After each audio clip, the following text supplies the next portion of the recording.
Ladies and gentlemen, we are live once again for the first time in a handful of days. Just made my way back to my hometown from Nashville Superspeedway this weekend. Got home 4 hours ago or so, but we are set for another full race live stream with a realistic broadcast for the rest of the week up until I eventually end up leaving for Pocono this coming weekend as well on Friday. But nevertheless, we're going to have a lot of fun here today. The NASCAR Heat 5 Career Mode is back. Race number 5 of the season for the Folds of Honor Quiktrip 500. We've had 4 different winners in the first 4 races of the season, with rookie in his debut Keegan Schneider getting the win in the Daytona 500. The season has been dominated by Toyota so far, with not only him winning the Daytona 500, we've seen a couple wins by Joe Gibbs Racing Toyotas as well, with Denny Hamlin with a late race victory at Las Vegas and another late race win for Joe Gibbs Racing Toyota in the last race at Phoenix, where Eric Jones went to victory lane on a separate tire strategy from the rest of the leaders. The only other driver to win was Joey Logano at Fontana, and still we have yet to find a Chevrolet hit victory lane. Maybe that'll happen here today. Like, share, and subscribe. We got the vlog from Nashville Superspeedway coming up, and I have to say it was one of the more memorable trips that I've had personally. Personally for myself at a NASCAR race. Can't wait to show that with the blog and just tell stories about it, perhaps even during the NASCAR Fantasy Podcast. Sorry that I can't talk. It's been a few days.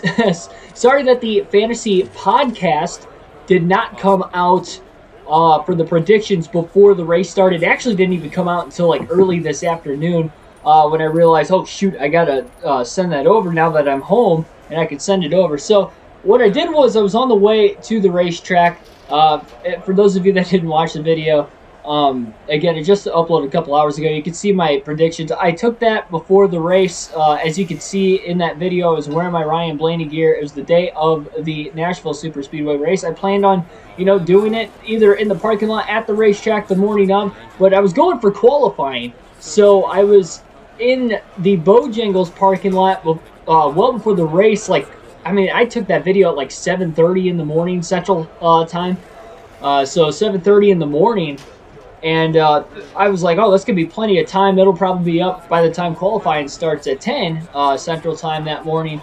And the race wouldn't have started till 2:30. So I was like, okay, yeah, plenty of time.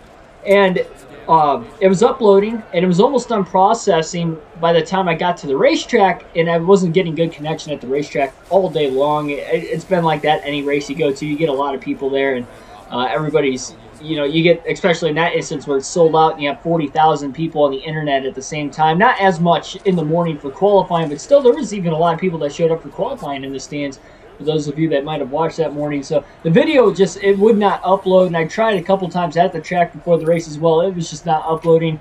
And because I was on my way home, I literally drove, I think about 3.5 hours roughly from the track to Louisville, Kentucky after the race.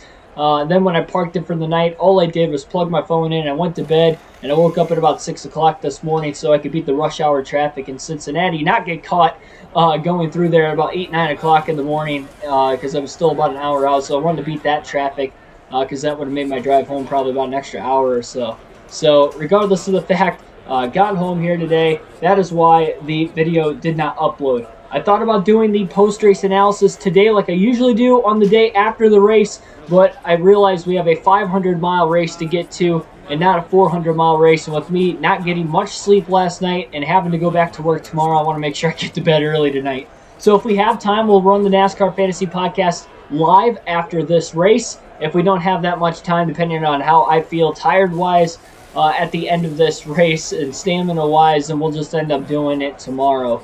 But thanks everybody for joining in here today. Cap24, Ashton G, R6R6, Braden Thompson, number 1 Chase Elliott fan, Carney Boy, and Kyle Larson fan. Welcome to the stream, everybody. Packed house already, getting set for this 5th race of the season. After Blaney and Nash, I was so bummed out when that happened. I have never been to a race where he has wrecked out that early. I think the only other race he has even DNF'd that I have been to was Talladega in the fall last season, and it took 3 crashes for him to get knocked out of the race. So, and it went until that last crash on one of the overtime finishes. So, one of the green white checkers they ended up having that day. So I mean, he was at least in it, and he even with a duct taped and damaged car last year, he was in the top 10, had a shot to win until he got wrecked out in that I think like either the final overtime or the second to last overtime, whatever it was. I know it was with 2 laps to go, but anyway, that's the only other race I've seen him DNF. So for him to DNF that early in a race, I was definitely bummed out. But I still had a great time. As far as the race itself goes, that I'll speak on briefly before we get into this. I know you guys want to see the race, but I've been wanting to talk Nashville. My parents aren't home. I beat them home today. They're still not home, so I haven't been able to talk to anybody in person about my experience yet. So I'm still kind of pumped up on it. I did get to meet a NASCAR YouTuber there. Kind of a funny story where like he had actually seen me before I saw him, so I thought that was pretty cool, even though it was for not the reason of the YouTube channel I have. It was for a random reason. I want to get into that story in detail some other time. Maybe if we have a slow point during this race, I'll tell it. But excited to talk about it for sure. But between that, Nashville, I went there by myself, but I was talking NASCAR with random people all throughout the weekend, whether it was at the golf course, whether it was at Buffalo Wild Wings. I sat at the bar because that was the only seats available because they were kind of packed. And I don't drink personally, but I was talking to a couple people that were going to the race the next day. They literally just got to Buffalo Wild Wings after the Xfinity race, and we were talking NASCAR. So it was a great trip for sure. I had a lot of fun. No qualifying, no practice. We're going to be starting dead last at probably my best racetrack in NASCAR heat. Here we go. Patrick Shadley, Dark Crypto, welcome to the stream. Get to watch some of the stream before work. All right, there you go. SG, who'd you meet? Oh, I met Danny B. Actually, I noticed, I didn't see anybody well, granted, I was only at the track Sunday, but I was at the track from like 8 a.m. till probably a good 15, 20 minutes after the Cup race before I went back to my car. So I was at the track all day, walking around. I didn't see anybody there. There were a lot of them there. And I just happened to, I was talking to the people behind me at the race throughout the race. They were very friendly. And I was talking to them throughout the course of the race. And I happened to see Claudia, Danny B's wife, out of the, the corner of my eye. And they were sitting, literally 6 or 7 rows above me. I was like, is that Claudia? And then I kind of leaned over because I couldn't see Danny right away, and Danny was right now. I was like, oh, I got to go up and see him. So, yeah, that was pretty cool. But he actually saw me and thought I was the iceberg. He thought I was Jared at first. He had to do a double take, so that's why when I was walking up to him, he was just like, I swear for a second you look like my friend Jared. And I was like, oh, well, that's kind of coincidence, because then I told him that my mom a few weeks ago actually said I looked like him because I was watching the podcast on my TV after we streamed one night. So it was kind of like a 2 or 3 minute conversation about Nashville itself. So that was pretty cool. Very down to earth guy. Go check him out if you haven't on YouTube.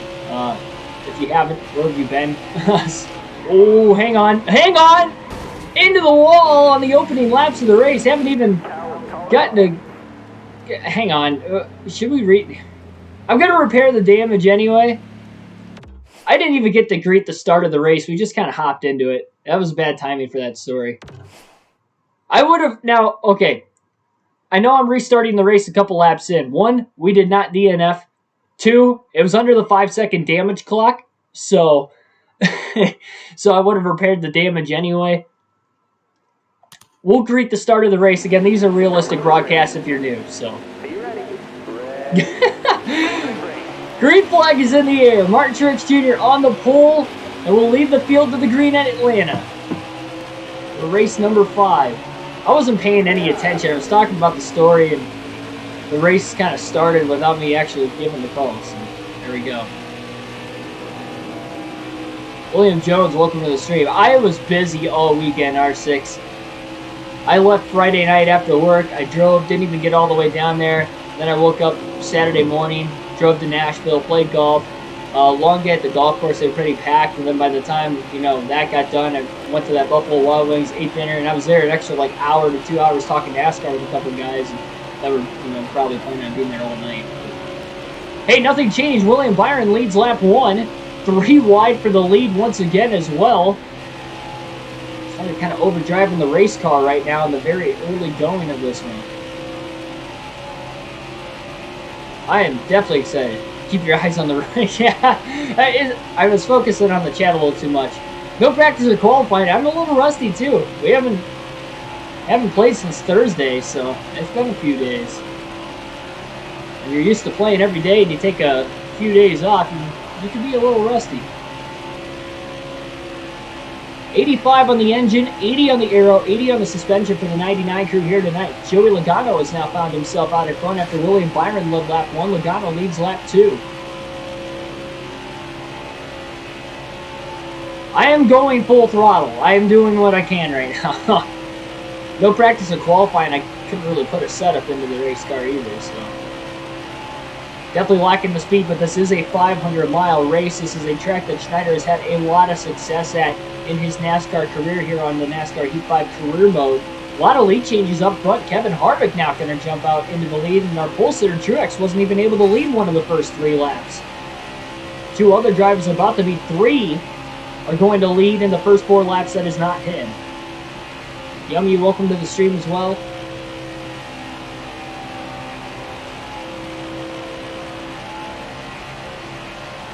Yeah, I am pumped. If I stayed that pumped to the end of the race, we'll definitely have the podcast tonight. I want to talk about it. It's just, you know, after a 500-mile race and, you know, driving a lot the last couple days, we'll see what my stamina is going to be like at the end of this one.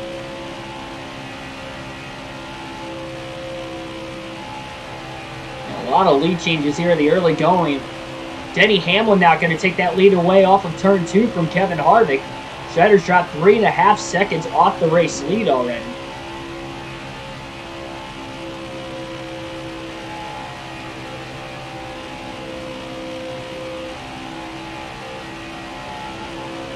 I'm expecting Schneider to drop back quite like this, but it's the newer competition.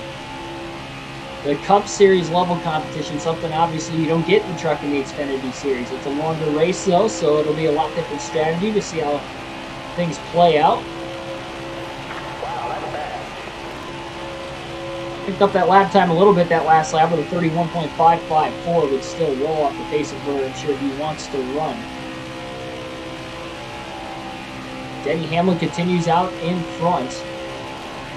And I'm sure on the longer run, Schneider is going to be quicker. Finding it a little odd that we are this far off the pace early. And you wonder if it hurts running full throttle with being able to use this 550 horsepower package on this mile and a half, not having to lift. And I'm sure a lot of these other drivers probably don't have to lift, especially early in the run.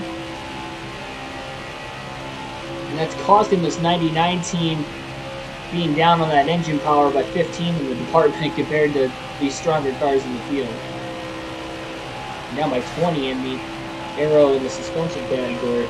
Working on trying to get that short track chassis before we work the departments back up again.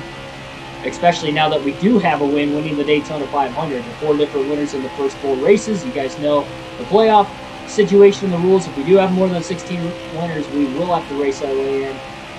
And already, not a great start to the season after the Daytona 500 victory. The 21st at Las Vegas. Finished 2 laps down there. DNF'd at Auto Club, despite looking like he was going to have a top 10 to top 15 performance there and pick up the pace from where he had at Vegas. And then a top 24th place finish at Phoenix without a short track chassis. 6 laps down at the finish there. Now, I will say I did exceed my expectations at Phoenix. Maybe not laps down-wise, but position-wise. I did not think we were going to finish inside the top 30 at all. We finished 24th. Outlasted 5 drivers who DNF, so that definitely helped. But still, to get to the end of that race, and that was even making the extra pit stop in that final stage under green, trying to play the wave around track position game that just didn't quite pan out for us. But if we could have caught a caution at the right time, we actually probably could have finished top 15. Believe it or not. Link for the Fantasy League. Yeah, you can just you can join on the NASCAR app or website. All you got to do is go to Fantasy. You can sign up with your email. Free to enter. Chance to win 2 tickets to any NASCAR race if you're choosing in 2022, excluding the Daytona 500. I will buy the tickets. I will buy your 2 tickets plus my own, so I get the chance to spend the Cup Series race day at least with me. If you win either the season championship or the playoff championship. Obviously, if you're not in it right now, you're probably not going to win the season championship. But everything resets in the playoffs. You're automatically qualified for the playoffs. It's the same point system. All the rules apply. So you can play the regular season for these last 9 or 10 weeks leading up to the playoffs. Get some practice in so you know when the playoffs do start that you're going to at least be familiar with how the fantasy game works. And plus, I can walk you through it as I do every weekend, both for the predictions and the post-race analysis. Schneider's finally caught the back of the pack. Timmy Hill and Joey Gase right in front of him, trying to beat Gase to the bottom. And this is where everybody else is likely starting to wear their tires out. We've seen Schneider wear out his tires at Las Vegas, not only in the Cup race last week, but also in the Xfinity Series, every race there for whatever reason. Truck Series just never really was able to save tires at Las Vegas, but he was able to save tires pretty well in the first half of that race at Fontana, even though he didn't make it to the end. That was helping him run 10-15, so you have to assume this is going to help on the longer run. And again, this is the first 500-mile race of the season since the Daytona 500. So the longevity in a mile-and-a-half race, we have not seen that on this career mode yet. We're going to see that here this afternoon.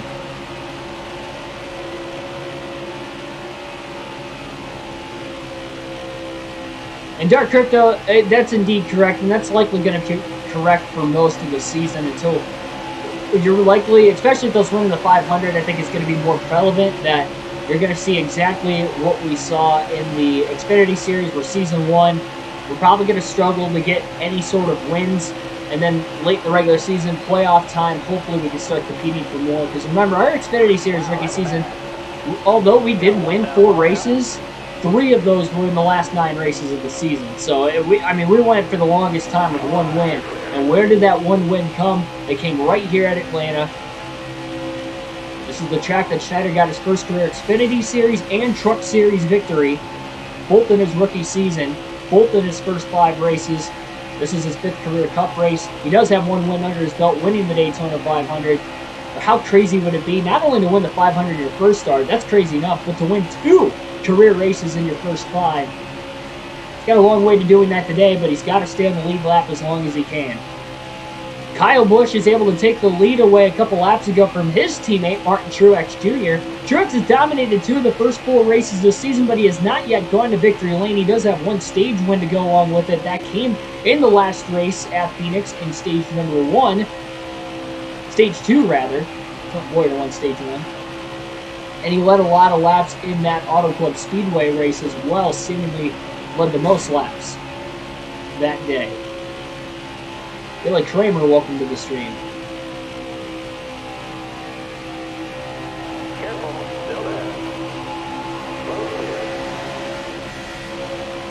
Definitely look at the car, the rear of the car, especially off the exit of these corners, through the bumps, swaying a little bit sideways, so the car's definitely on the loose side. Loose is fast if he can hang on to it. So far, he's hung on to it. Already nearly 20 laps in, but he's 23 seconds off the lead. He is moving up position-wise now to 31st after starting last.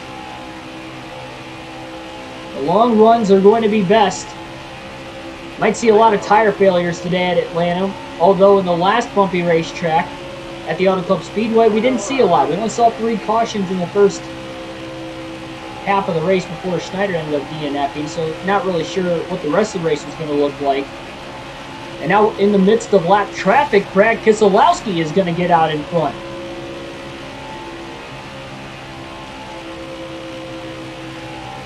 And Keselowski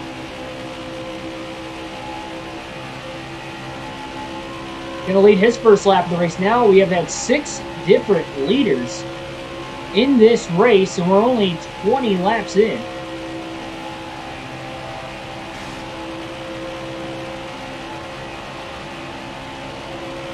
Cardinals and Tigers tomorrow. Yeah, our 2 favorite baseball teams go head to head. Yeah, the Tigers are actually on pace for 93 wins this year if they keep the pace that they've had since, like, I want to say the first weekend of May. Yeah, the first weekend of May till now. if they keep this pace up, they will have 93 wins this year. And that's despite starting 8-23. That's how hot the Tigers are right now. I'm highly impressed. For as young of a team as we are and how garbage we were at the start of the season, to get 8-23. I was expecting a 500 season, but we're actually on pace for 93 wins. Even though we have a losing record, again, this is because, if we keep the pace up from where we were early in May. The first month of the year was terrible, but after that, it's been outstanding. And we're banged up right now. We're still winning games. That's what's insane. We got a lot of, mainly our starting pitching's on the IL, but our starting pitching's honestly been what's saving us. The hitting's inconsistent, but our pitching's been dominant. It doesn't matter who pitches. Whether they're coming off of injury or if they just went on the IL and somebody's subbing for them, like, everybody's doing a stellar job in the pitching rotation. Bullpen needs a little work, but again, the starting pitching has been absolutely phenomenal. Casey Mize in the running for Rookie of the Year. Matt Manning didn't do too bad against the Angels in his debut last week. And the Cardinals are on a losing skid going, or, well, I don't know if they won the last game of their series or not, but yeah, they lost 3 out of 4 to the Braves. That's going to boost the confidence up in that young Tigers team, that's for sure. Favorite MLB team, you probably can't tell because my hat's camouflaged, so the logo might not pop out on the camera as much. But Detroit Tigers is my team. And actually, the people that were sitting behind me, I kind of connected with them because they were from, originally from like just north of Detroit. And I told them that I go to Detroit like once or twice a month to catch games. It's a little harder during the NASCAR season, you know, going to all these races, but I have caught one Tigers game this year at least, but I'm hoping to catch a few more by the end of the season. But yeah, I'm very, you know, familiar with the Detroit area, and they don't live there now. Obviously, they live in the Nashville area, moved down south a little bit, but yeah, for like 30 years or so, they said that they lived up there. They were going to Michigan for the longest time. I was like, oh, that's my home track. So then we kind of started talking there, and pretty much the whole race we were talking. Very friendly environment down in Nashville. I highly recommend going down, maybe either to Nashville next year or in the upcoming seasons. We know they're going to be at the Nashville Super Speedway at least for the next 3 seasons after this year. So they still got 3 more races at Nashville Super Speedway in the next coming years, and Nashville Fairgrounds could become an option after that as well. Or they can pick up both races, you never know. But it was a very enjoyable time, both on and off the racetrack for the weekend. That place, you can definitely feel the energy. They wanted NASCAR for the longest time. No question why it sold out. I mean, all the locals, young, old, there's a lot of NASCAR fans in the city of Nashville. And they seem to all go to the race, the ones I happen to run into. Which I don't think was really coincidental considering it sold out. Well, I'm like an hour and 15 minutes south of Detroit, so all my favorite teams are out of Detroit except for the Packers. Really, as far as like being a Packers fan goes, I remember having a Brett Favre jersey that my dad got me for Christmas one year when I was younger, and my aunt and uncle are huge Packers fans, so I think that just kind of, you know, ran into me. And with them being good when I was at a young age, obviously, probably it was easier to root for them versus like the Lions, like my other Detroit teams. So, but I'm a homer though still, so I still root for the Packers to this day. Granted, I've only had, I think, like 3 losing seasons since I've been born, so they've had a lot of winning, thankfully. But I'm a homer with all my sports teams, though, because every other one stinks for the most part. Tigers have a brighter future. I don't know why the Red Wings don't play as good as they should, because they look like they should have, on paper, they should have a brighter future, but it's not panning out as well.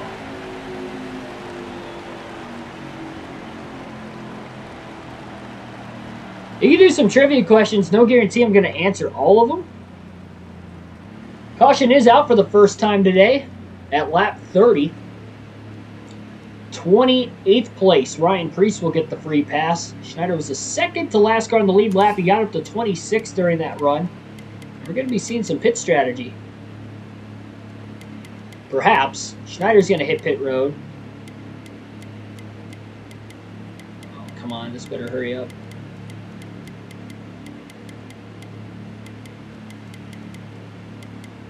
Dang it! I was trying to make the air pressure adjustment. Man, I swear they don't give you enough time to do that. That's why they need to let you choose if you can pit or not. But I mentioned that same thing. What race was it? I was trying to make adjustments this year, and that same thing happened. I think it was Las Vegas. Well, Schneider's going to lead again. It's the 4th of the first 5 races. He will lead a lap. We'll see if he can lead a green flag lap, though. It's going to be more important, I think. He's showing he can keep the track position for 1 lap. But older tires at this racetrack, 30-lap older tires at that, not going to be good. Following that first caution of the day.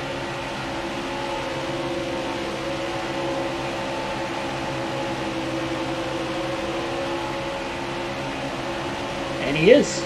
Schneider leads the opening lap of the restart. Moves up in front of Kyle Busch and now goes to the middle lane. Logano to the lead on the bottom. Kind of stalled the 18's run out, though he did try to stay. And it nearly got to the lead in that middle. Now Truex gets into the back of the 99 trying to get going.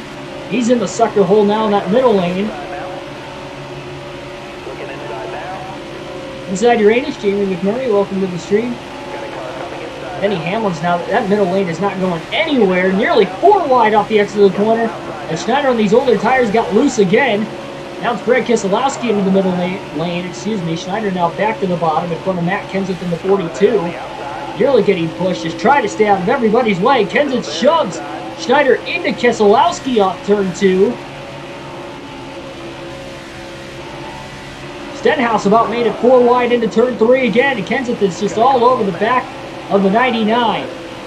Kind of knocked him out of the way that time. Stenhouse about turns him in the quad over. They were 4 wide, by the way, off of turn 4, and they still made it despite the contact Stenhouse gave to Schneider.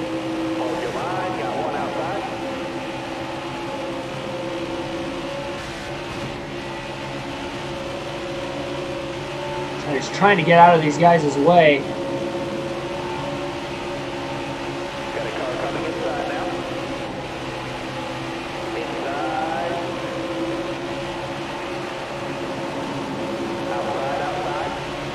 Schneider not good on the short runs. It doesn't help he's on 30-lap older tires, and that's why he's literally getting ran over from behind. No heavy rear bumper damage, thankfully. He hasn't gotten hit too hard off the exit of these corners.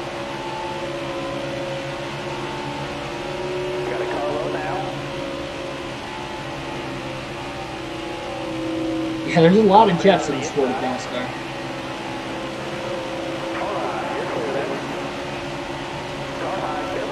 A lot of Jeffs in general. It's a common name.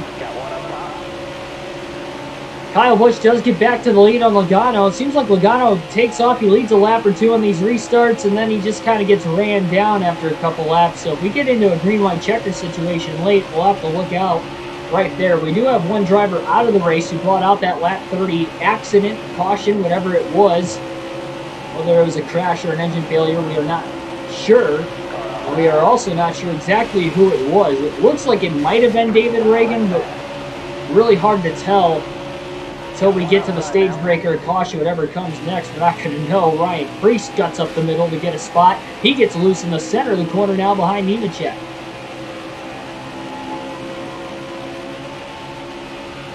Yeah, I didn't golf today. The wind was ridiculous when I got home. It was like 20 miles an hour. I wanted to golf because golfed down in Nashville and had a great round on a course I'd never played before. It wasn't the most challenging course I'd played. Definitely not the most challenging in Tennessee I've played.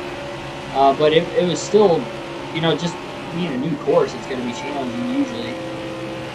And out of state, anytime I go down south, the greens are so much faster than what they are up north. If you ever played like in the Midwest, the greens are so slow. And like the transition and go down south and play, the greens roll so much quicker. But I know that now after experience, so I was able to adapt to actually still putt pretty well this weekend. It took, I don't know how many rounds I played down south now going to these races. I usually try to play 1 or 2, so I have gotten to use them. Yeah, it was like 20, 25 mile an hour winds. I don't know what the gusts were. The gusts have to be even worse. And it looked like it was going to thunderstorm when I got home, too. The radar was showing stuff, and it must have, fizzled out because it never actually rained. Is Schneider battling back quicker here on Ryan Preece? That's actually shocking considering he's got 30 lap older tires on the track that is the most abrasive on tires on the NASCAR Cup Series circuit.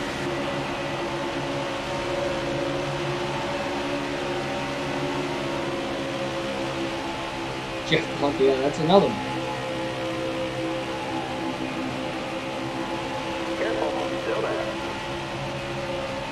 Oh, by the way, I did see Slap Shoes at, I almost said Atlanta because we're at Atlanta right now. I saw him at the race. He was sitting like a couple seats down from Danny. There was a group of them. I don't know who was in the middle. I think it was just somebody that, it looked like from a prior vlog, it looked like it might have been Claudia's brother, but I'm not entirely sure. But regardless of the fact,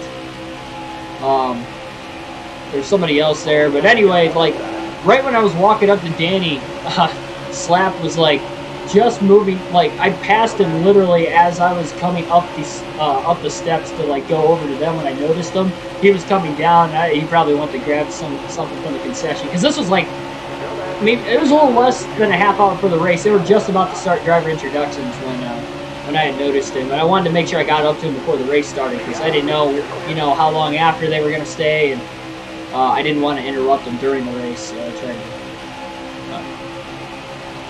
to go up there and talk there, like I said, for a couple minutes. I just found it funny how he noticed me, like, well, maybe not, it would have been after I noticed it because I was walking up to him, but that they stopped me before I was actually able to get a word in with them. They were like, hey, you look just like Jared. And I was like, oh, yeah, it was...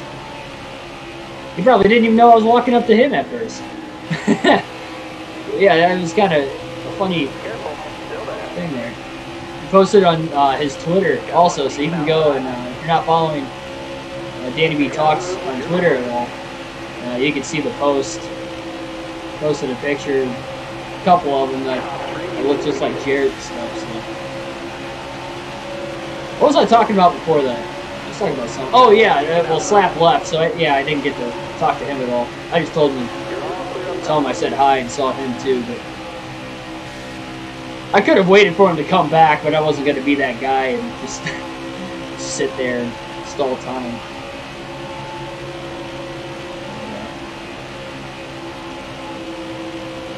Yeah, again, if you meet me or any one of the other NASCAR YouTubers, just go up and ask. I mean, they're friendly people. That was the only time I've ever met them, but yeah, I mean, they're down to earth. And like I said, they noticed me before I noticed them, which was shocking, but it was pretty cool. Driver has the most second place finishes. Jeff Gordon, I believe. I think Jeff Gordon's got the most all-time second place finishes. I think. I'm not 100% sure. You know what? It's probably Richard Petty, but I know Gordon's got a lot. I think Gordon's got... Man, I know he's got a lot of second place finishes. I remember seeing a stat where he had a bunch. I can't remember if he was first or second all time with second place finishes. And the only reason I think Richard Petty has more is just because of how dominant Richard Petty was in the 60s and 70s. That's the only reason I could... And they ran more races and it was a less competitive era, so that's why I feel like Richard Petty's got more, but... Well, my educated guess would be Jeff Gordon just because I know he's got a ton of second place finishes. He's got like almost half, if I remember right, he's got about half as many second place finishes as what he does wins, and he's got 94 career cup wins. That says anything. Richard Petty's the correct, okay. Gordon's second then, isn't he? I know he's up there. I think Gordon's second. Petty P1 and Gordon's 2. Well, Schneider's going to have to catch a caution very quickly here. He's worked his way right back up to 26, which is where he was running before the caution. He's only got about 12 laps of fuel. It's just insane at Atlanta, especially no matter what package you run. Again, the tire wear and the tire fall up here is so much more drastic compared to any other racetrack. And I'd say Schneider's actually kept his pace up better now than what he did at the very start of the race. Obviously, you want to pit under every caution. I tried to, just didn't get the adjustments in time.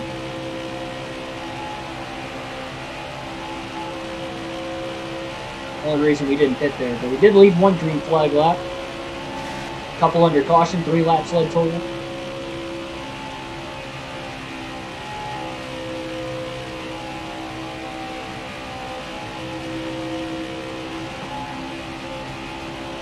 Got up to 14 people watching already. Currently 10 watching. Hit that like button. Smash that like button.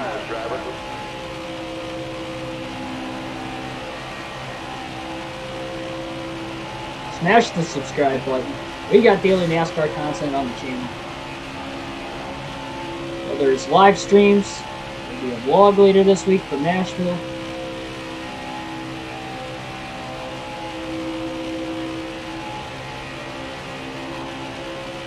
That'll probably be up on Thursday because that's my next day off.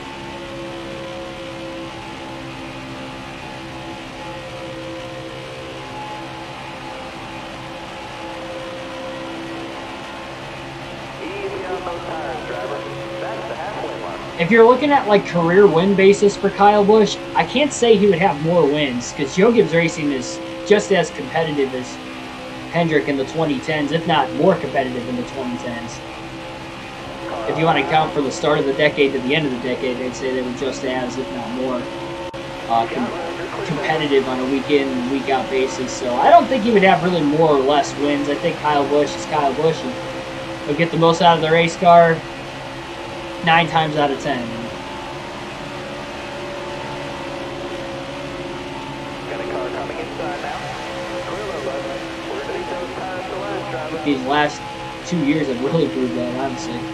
Although he hasn't been Kyle Busch, he's still had good seasons.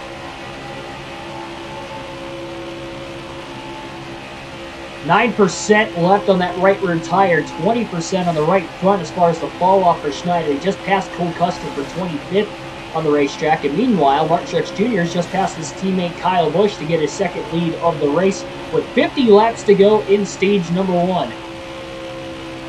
Schneider continuously going full throttle. Still going to be shocked if he ends up having to pit for fuel before he has to pit for tires. It's going to be close, but he's going to stretch it as long as he can. Everybody will have to pit once before the end of the stage anyway. So, worst case scenario, this could cycle all the way out to the end of stage 1. We are just past halfway through the stage, which is a great pace that this 99 team has run, because without that caution, we're likely going to see a 2-stop strategy in this first stage for everybody else, but Schneider might be able to make it on 1, and this was a similar strategy to what we were going to see at the Auto Club Speedway this year, where Schneider's tire fall-off wasn't anywhere close to what everybody else had. He was able to go 10 to 12 laps further, actually to the end of the fuel run, when nobody else could take it to the end of the fuel run. Again, they were about 10 to 12 laps short because of their tires, and the tire fall-off, the tire wear we saw at Auto Club 2 races ago. Schneider working on the Phoenix winner, Eric Jones, to the outside. He'll clear him off turn 2. That's for 24th. And he's got a couple other spots for grabs in front of him with Corey LaJoie, Tyler Reddick, Eric Almirola up in front.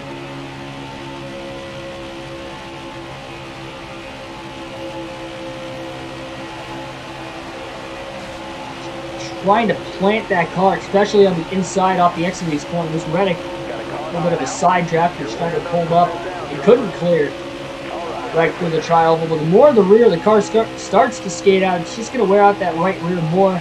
It's got some catching up to do with the right front. David Reagan is in the race, by the way, so I don't know who exactly is out of the race. I'm going to check for the next caution or stage break, whatever comes first. When I was going to say stage break, I was thinking commercial break in my head, but we don't have any ads to run through during these live streams. Not yet, at least. I don't want to take away from the green flag action, so if we ever did that in the future, heads up, it would be under a caution or something like that. But I wouldn't, no, I'm not going to pull a NASCAR on Fox and take away like 30% of the green flag racing we see on the channel. Schneider might be able to go one more lap. It'd be a bit of a risk, so he's going to bring it on the pit road right now. 45 miles an hour is the pit road speed limit. Doesn't want to lock those tires up and speed into the pits. So here is his green flag stop for the stage. He made it till a couple laps left. He could have went on fuel, but again, the right rear was pushing it if he was going to make another lap. He could have, but didn't want to risk it. He will go one lap down here. It'll be a 4-tire stop. and it saved literally all the air pressure. So 2 pounds all the way around.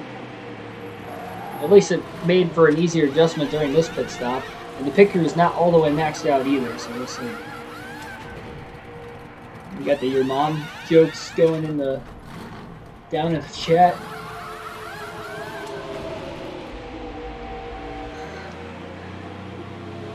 .7 second stop for the 99 crew. Trying to get back out on the racetrack. He is now 2 laps down and desperately needs this thing to cycle through. It's hard to come from 1 lap down, especially in these cup races, but 2 laps down is just going to be all that much more harder. Schneider does have a lot fresher tires than the rest of the field as well. Maybe he could actually run up there, even though he hasn't really shown a top 20 race car on speed so far today. We'll see. I have to assume he's going to make up time with this strategy if we do go green for everybody to cycle through. He's by no means going to win the stage with this strategy, but just hoping he could stay on the lead lap by the end of it, and I think he'll actually gain some positions out of it as well.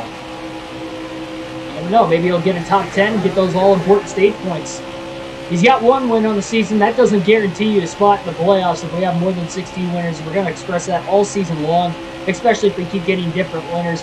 Truex is once again out in front early, qualified on the pole. He's dominated 2 of the first 4 races this year, but he has still not yet won. So we know that you'd have to expect going to get a win, likely soon. So sooner rather than later, you would think, with how he's ran this year. His teammate Kyle Busch has led a lot of laps as well. He hasn't won. Busch actually led a lot of laps at Vegas and Phoenix. Not as many as Truex at Phoenix, but led a decent amount, but he did lead a lot at Vegas despite his teammate Denny Hamlin going to victory lane. Ryan Newman led a lot that day as well. Newman has been probably the surprise of the early going of the season, if you want to talk about consistency at least. I know Schneider's probably got the biggest surprise, winning the Daytona 500 in his first career start. Look at him squeeze up the middle, 3 wide, a little contact though at the 49 at Fincham. He couldn't get through there cleanly. Just got down in front of Austin Dillon. Dillon trying to hang on that left rear corner panel. And he's got to run down the center of the corner. Trying to draft off Schneider with this high downforce, low horsepower package. It gives us a drafting a lot more relevancy than what we would usually see on a 1.5 miles.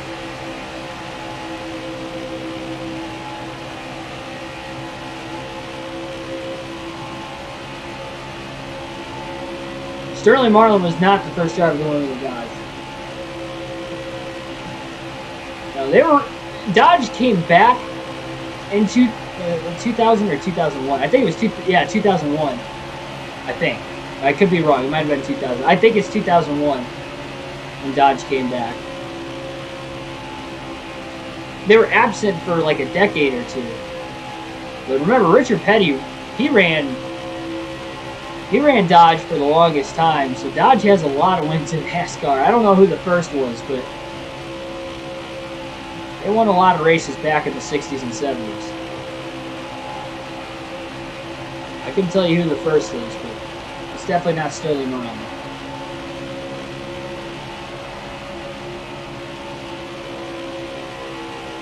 I don't know when exactly they came into the sport.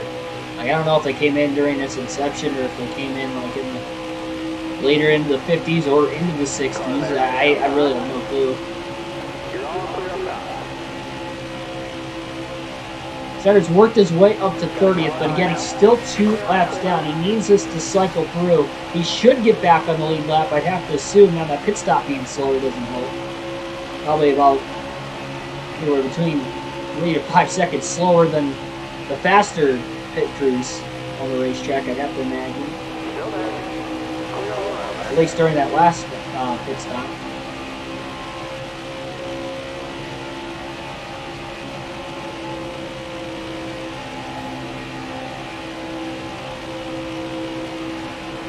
Who knows, maybe these guys are able to manage their tires better than what they did at Auto Club, and they can go near the end of the field run like Schneider did.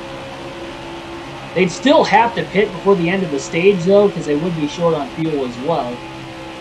The longer they stay out, But if we stay green, the better for Schneider. He's only going to gain more and more time on these fresher tires.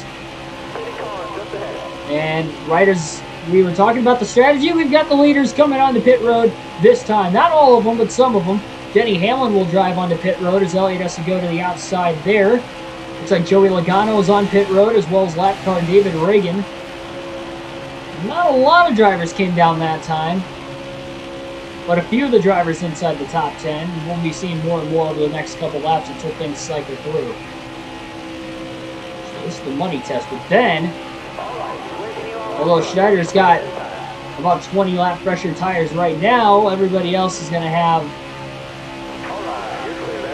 I wouldn't even say 20 lap pressure tires. I'd probably say closer to 15 lap pressure tires right now for Schneider. They're going to have about 15, they're going to have 15 lap pressure tires than Schneider. Right now, Schneider's got probably close to 25, 30 lap pressures. And the rest of the field. Truex is still out on the racetrack.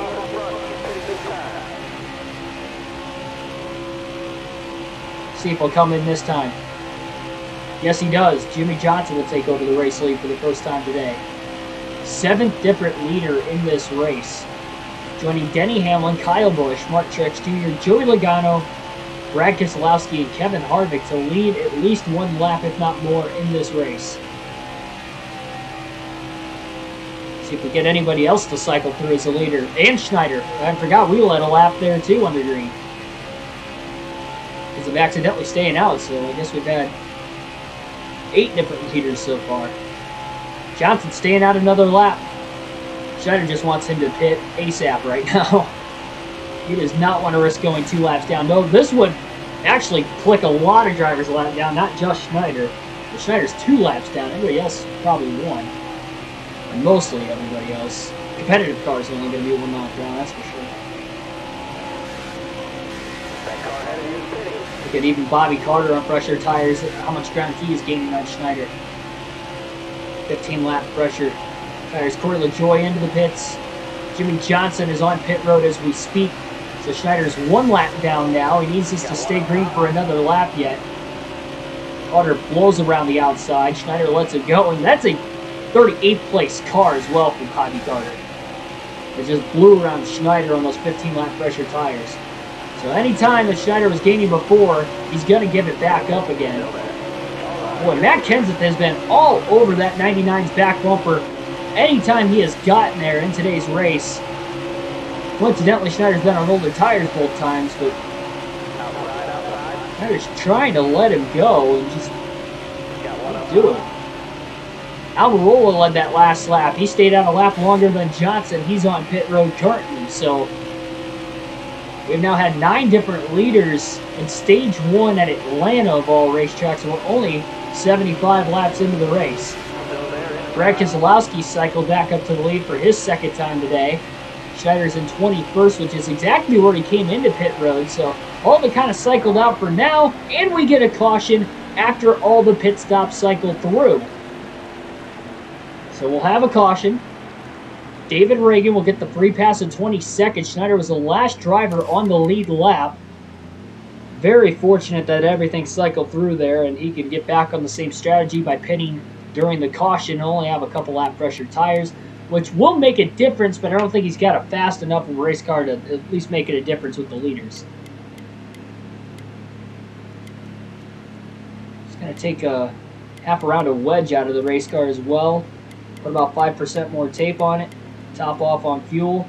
So a couple more adjustments here for the 99 crew as they continue to work on this race car and try to get it as fast as they can. Joey Logano also hit pit road despite just pitting. He was the first driver to hit the pits though, so he probably had about 5 or 6 lap waiting tires than everybody else, and now he spins the tires on the restart in that outside groove as well, stacking up all the lap cars behind these guys. The green flag is back in the air. Schneider pulls up and clears Logano. Back to the bottom now in front of Tyler Reddick. Reddick's got a little bit of damage in the front of his race car as well, but it's Logano who spun the tires, despite having pressure tires too. 3x3 through the middle of the pack. Truex has found himself back to the race lead. Still double wide. And there we go. Brad Keselowski with the bump rotted cut off turn 4, trying to get back into it himself. Reddick had a massive run with nowhere to go with it. LaJoy goes to the outside of the 99. Rick Jones on the top as well. He'll get the run off turn 2. Michael Turner, Trevor Grimes, welcome to the stream.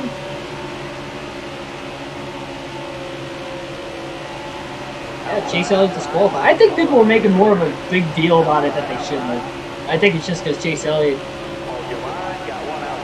is the most popular driver in NASCAR. That's probably why people were making too much of a big deal about it. I mean, by NASCAR rulebook, he failed post-race inspection. In the rulebook, it states if you have 3 or more, loose or missing lug nuts, it's an automatic disqualification. And he had not 3, not 4, but 5. And people are still up in arms like, oh no, I can't believe that's even a rule. It obviously wasn't on the same tire, but that's still, it's a safety concern. We saw one tire go flying off early in the race. On lap 1, they didn't go flying, but they weren't up to speed yet either, so they got lucky for that. And we saw in the Indy 500, when a tire goes flying, and how dangerous that could be if it gets ricocheted off another car. You're putting a lot of fans and pit crew at safety, depending on where, obviously that would have to happen on the front stretch. But still, I mean, what if it did happen on the front stretch? He loses a tire, car running behind him, lap car, lead lap car, doesn't matter, kicks it up into the grandstands. That's not good. I mean, we've seen some fatalities in the past with debris going up into the grandstands, especially tires, and it's a safety thing, but people are like, because it's Chase Elliott, I was quite surprised how much backlash there was for it.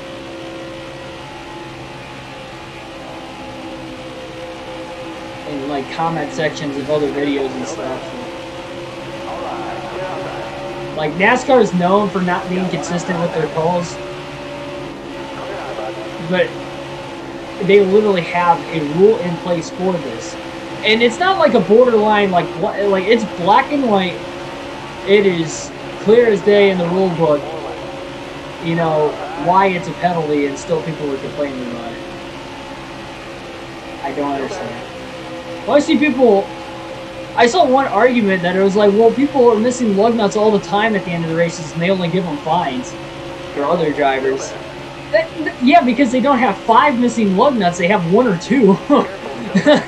There's a big difference there.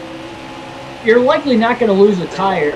Very unlikely that you are going to lose a tire missing 1 lug nut at the end of the race. That's why it's a $10,000 fine.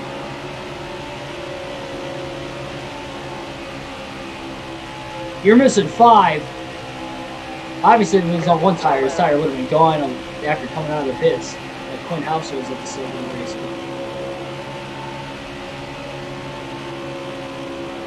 I didn't talk about that yet. Granted, I haven't talked about the race too much. I don't want to talk about it too much during this race.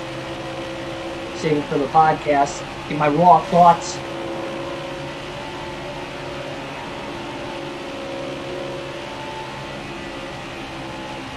I know you guys wanted to know initially coming in. Still there? Sure, so I can tell you guys.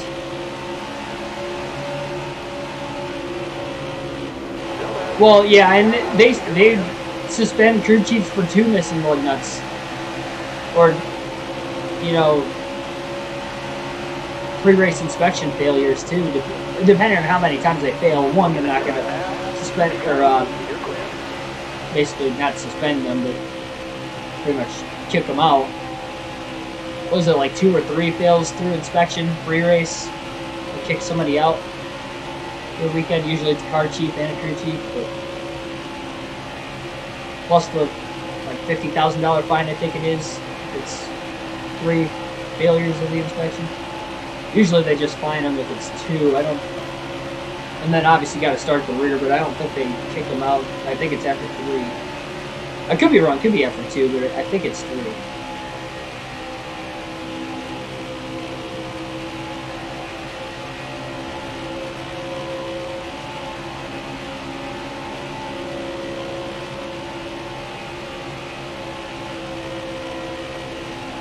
Jimmy Johnson has found his way back out in front of the Allied Chevrolet. I almost said low Chevrolet. You know that because in our NASCAR 05 series, we're running this Jimmy Johnson. At that point in time in his NASCAR career, a long time in his NASCAR career, Lowe's was the primary sponsor.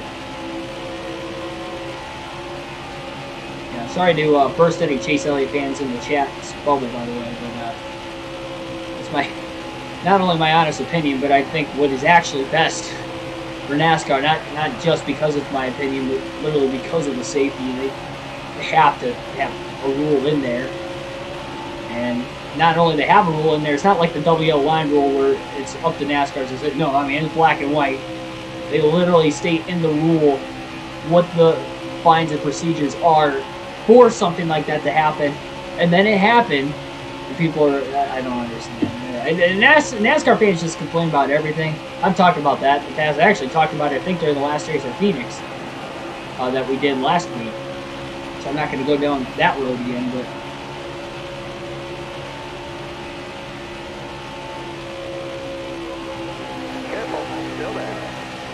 people say whatever they want on the internet, but when you actually see them in person, I have really very, very rarely actually met somebody in person and enjoys NASCAR, watches NASCAR still, and really complains about it, because usually they don't actually complain about it. When they're actually talking to somebody, because they're actually respectful about it, but on the internet you can say whatever you want and not really have much backlash for it. So unless you're physically speaking like I am right now, but if you're like, if it's just words, they don't care what they say.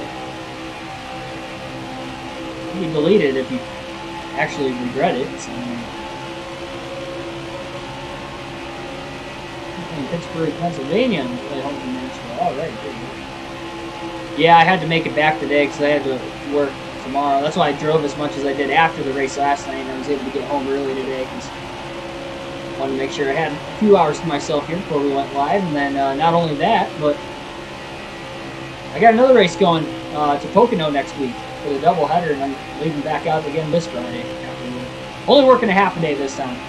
But that's because they're racing Saturday and Sunday for the Cup Series, so I have to make sure I'm down there before Saturday. So I had to take a half day instead of a full day this time if I was going to make it before dark at least. And I could have driven there, but I didn't want to be out driving past midnight to wake up early and catch the truck race at noon the next day. It would be a tiring day at the racetrack. I didn't want that to happen, especially if it's going to be hot. I don't think it'll be as hot as what it was in Nashville, humidity-wise, just because not down south. But temperature-wise, it could be the same, but it won't feel as hot. Still gotta drink plenty of water, though, for anybody going. It's pretty spot. I've been to Pittsburgh a couple times. Can't recall really, like, actually eating something. I guess when my sister and I went, we ate at this really nice Italian restaurant. Well, when we went through Pittsburgh to get to Watkins Glen. And we weren't actually in Pittsburgh, we were actually a little bit north of it, so I don't even know if you consider that Pittsburgh. I couldn't remember where we were at. It was like 3 years ago already. 2 years ago.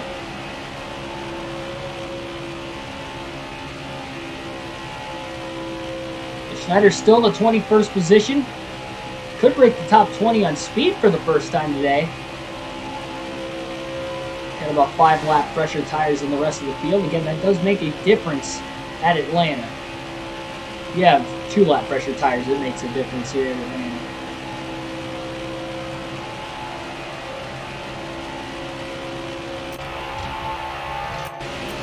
I realize we only had 7 laps left in stage 1 already, so we'll just wait to alternate through the different camera angles until the next stage. We've had 2 cautions so far in this race today. I'm aware of what both of them were. I got to check who was out of the race, by the way, so I'll make sure I do that in a couple laps at the end of the stage. And not in any position to get stage points right now, but again, we'll wait and see if this even goes green. Kyle Busch off turn 2 this lap just got to the race lead. And aggressively side drafting Matt DiBenedetto down the front stretch. No clear lock turn 2 to get inside the top 20.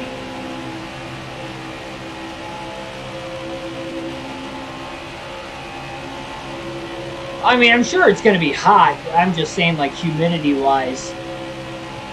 If you've ever been down south, especially in the summertime, more specifically in the summertime, like, yes, it gets hot pretty much anywhere in the summertime, but the further south you go, it just gets more and more humid. It almost like, I mean, I've had it, like, down in Darlington last year, not on race day, but the day before the race. I was golfing, it almost feels like it suffocates you. It's, like, so hot. But, it wasn't that bad this weekend like it was at Darlington last year, but it was still pretty warm.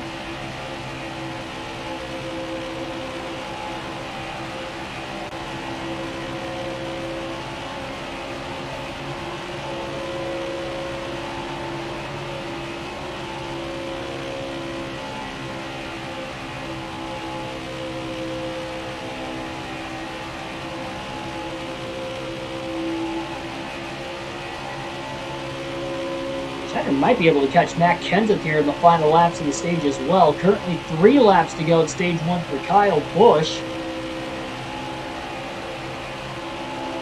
Trying to go for, I believe, his 2nd stage win of the season. I'll have to go back to my notes here after the stage is complete, but I'm pretty sure it would be a 2nd stage win. Schneider with that deep dive down to the bottom. Kenseth to the top, a little contact. Had to go up and side draft and got into him. Easy for the car to get thrown around a lot over these bumps. Although Kenseth did get into the back of Schneider not once but twice today, so I guess if that was to accidentally happen to anybody, I guess Kenseth would be the alright guy for that to happen to. So these guys don't really get into each other going forward the rest of the day and keep it clean. Final lap, this time by for Kyle Busch. Schneider's about 16.5 seconds off the lead in the 19th position. He might be able to get to Christopher Bell on the final lap, but considering the stage ends and the 10th place car crosses the start-finish line, I don't think he's going to have enough time to get him. If he had the full lap, I think he could. But the fact of the matter is, they're going to probably be in the middle of 3 and 4, if not on the entry into turn 3, and he's not going to have a chance to get to Bell. He gained a ton there through 1 and 2. He does have Corey LaJoie as well. He's inside LaJoie down the back straightaway. Kyle Busch has just won stage 2. No points that stage, but plenty of racing left. So 2 cautions in the opening stage here tonight. Corey LaJoie will get the free pass at the stage break. 23rd position.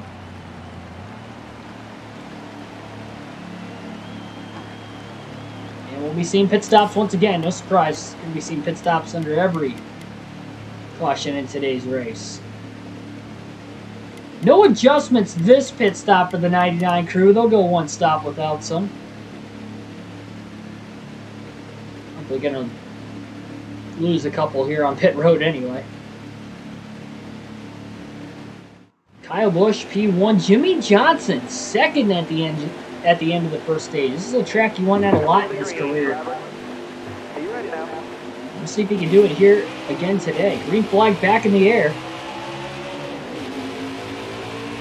Kyle Busch also wins the race off pit road, so he'll get the restart from the lead.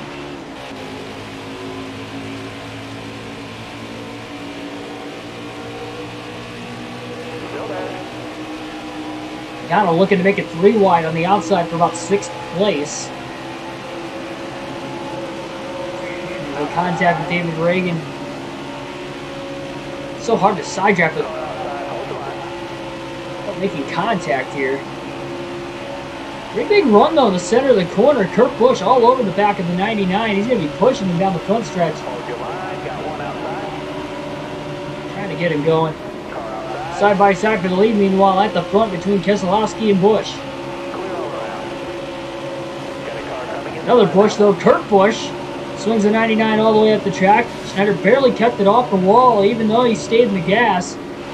Cole Custer shoves him now. That outside groove already near the wall. Barely hangs on to it. Stenhouse races down to the inside. Also, you're not hitting cleanly. It's, I mean, you really can't bump draft at this track. How bumpy it is.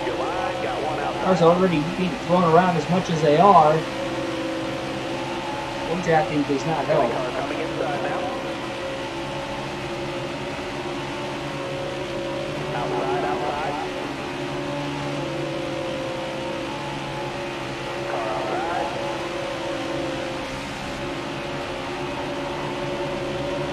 Half now going to push to the 99.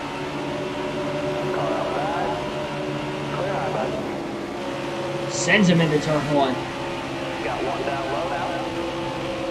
Justin Haley's going to give a push to the back of the 99. DB Forever 85, welcome to the stream.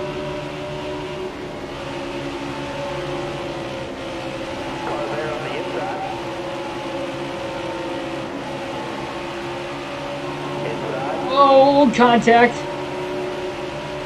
Justin Haley really pushed him the corner before that. Knocked him a little sideways off turn 4, and that's why you saw the contact with Haley, who was on the inside off the exit of the corner. Carson Boy, welcome to the stream.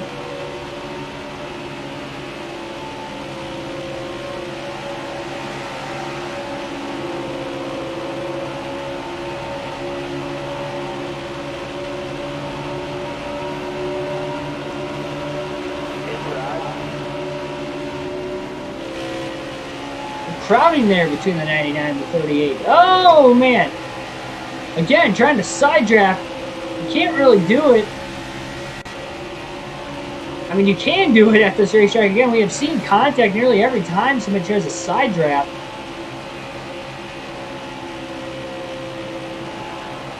Still there? Might be the last time Schneider tries. Also, it's a desperation move late in the race. Not want to wreck out of this race. Got one DNF already this year. And again, he needs all the points he can if we have more than 16 different winners. See, Nemechek tried to side draft him, and he got into Schneider's left rear. It just kind of goes hand in hand. It's so hard to run so close together here.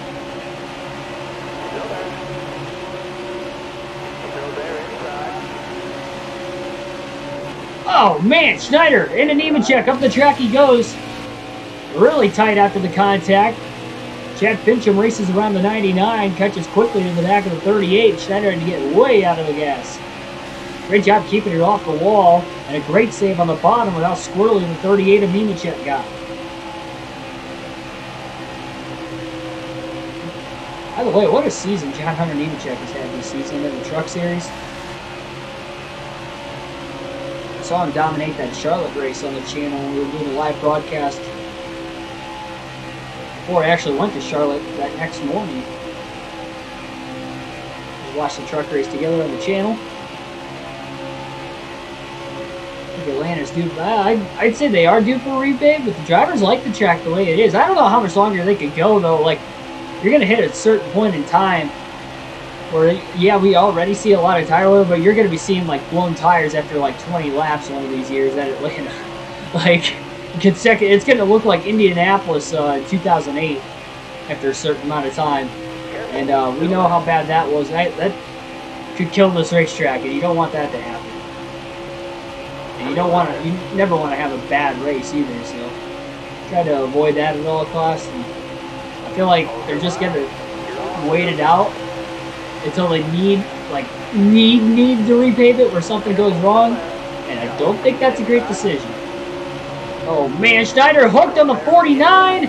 Fincher gets sideways into the corner. He saves the race car. Schneider came down into Fincham, but then he just could not get off of him, and Fincham almost drove him right back up the racetrack again. And Nemechek again in the back of the 99.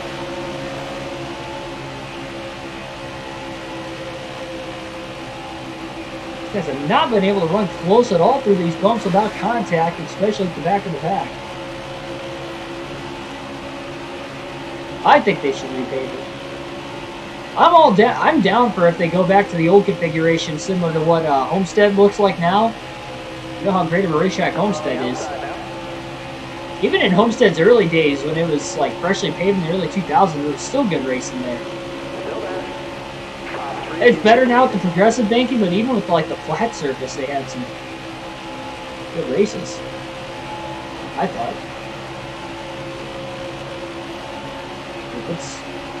They go back to what it used to be, shape-wise and banking-wise, like Atlanta is now, or Homestead is now.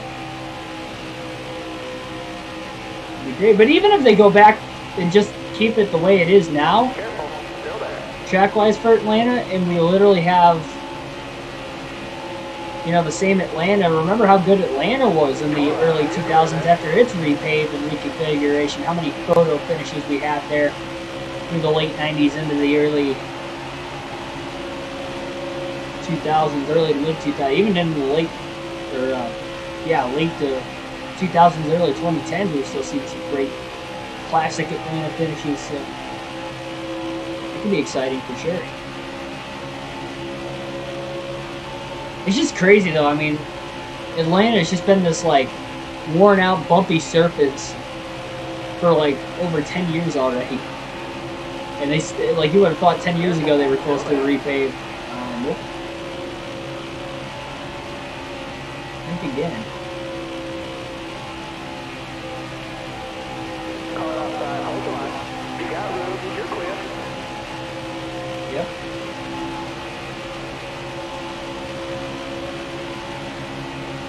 I can remember them having I think they red flagged that 2010 500 not once but twice because of the track coming apart, and they had to like kind of put like a quick fix cement to kind of patch that area of the racetrack back up to just make it to the end of the race, and then obviously run there again in July because they weren't going to be able to do a repave and have it done before the July race, so they had to wait till after then, give them an extra couple months for the start of Speed Weeks the following year. Eric Jones will get the free pass in the 24th position. So a chance of maybe back-to-back wins with Jones still on the line. Split strategy here. Not everybody's going to pit. Some drivers are staying out. Some are pitting. A lot of the lap cars are going to pit. Schneider's going to pit. Looks like the top 12 are going to stay out. And everybody else is going to have some fresh tires behind them, both lead lap and lap cars. So this is going to be interesting. You'll might get stacked up on this restart. Gotta watch it, especially on this surface, if anybody spins their tires in the front couple rows. Early in stage 2, green flag back in the air. That was our third caution for incident here today. Brett Keselowski in that bottom lane, restarting from the lead because he had the lead at the time of the yellow. Trying to get that run. First time we see Schneider restart in the outside groove today.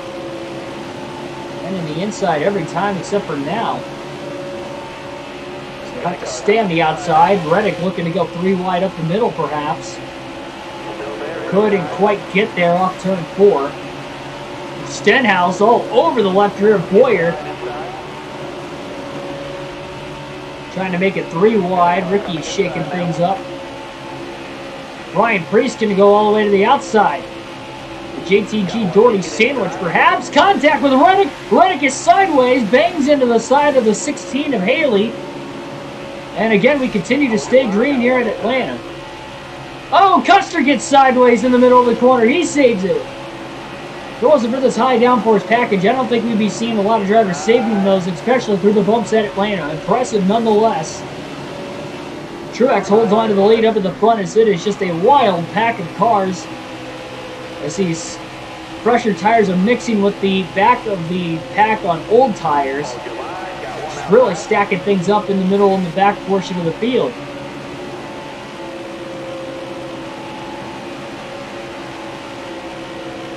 Well, Schneider's found his way back to the bottom. Massive push from Daniel Suarez. Suarez basically knocked him out of the way now to get to his outside and on that right rear quarter panel down the front stretch. Schneider into the back of the 38. Being pushed by the 62 of Brendan Gaughan off the exit of turn 2 as well. 3 wide on the bottom as they're making headway into turn 3. Car on the wall! Ryan Priest. Caution. Priest hit that outside wall hard. Looked like he blew it right front. He was one of the drivers that had actually pit, and he was also a lap down, but still cut a tire very early into this run. And that looks like that's going to knock Ryan Priest out of the race. That was a hard hit. And now everybody that stayed out there is going to pit this time. And even some drivers that pit there are still going to be staying out.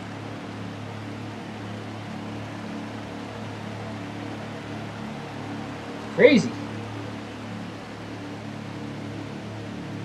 Fourth caution of the day. That one comes back to back after just a couple green flag laps. Schneider's going to pit too. Even though we only went about 3 laps there. I'm surprised they didn't wreck earlier than what they did. And again, Schneider in the outside group. Green flag back in the air. Oh, Chris Buescher right in front of him spins the tires. Schneider had to back out of the gas. And that just killed, it looked like that killed the 99 more than it killed the 17. Oh my goodness, 4 wide into turn 1. He's just trying to get around Schneider now. Schneider's just going to have to let him go. He did not want to be 4 wide again into turn 3. Meanwhile, Ryan Blaney gets out to his first lead of the day. He actually won at Atlanta earlier this season. Had some great runs there in recent years as well. Nearly won the 2019 race as well. Led late for a caution in the middle of green flag stops, trapped in a lap down. Took him out of the running. And he had a tire come apart in the last couple laps on top of it. So I think he ended up finishing like 22nd if I remember right. I was there that day. I thought he was going to do it. And sure enough, he ends up going to victory lane a couple of years later. At the same racetrack, in the same 500-mile race. Hold your line, got one outside. Car there on the outside.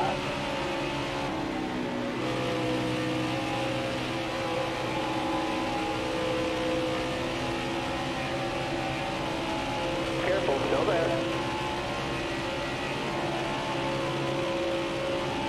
Ross Chastain, by the way, was the first driver to knock himself out of the race, and we just saw Ryan Priest get into the wall after blowing a right front tire. It just goes to show how abrasive the tire wear is here, even though Priest had pit for tires a couple laps prior. It doesn't matter. It's like air roulette with this racetrack sometimes. No matter what setup you have in the race car, how hard you're pushing it. You only save so much here at Atlanta. Currently is back to 25th. We have to get 2 top 10s in the next 2 races to get a nearly $500,000 incentive bonus, if I remember correct. That'd be huge. I doubt we're gonna get that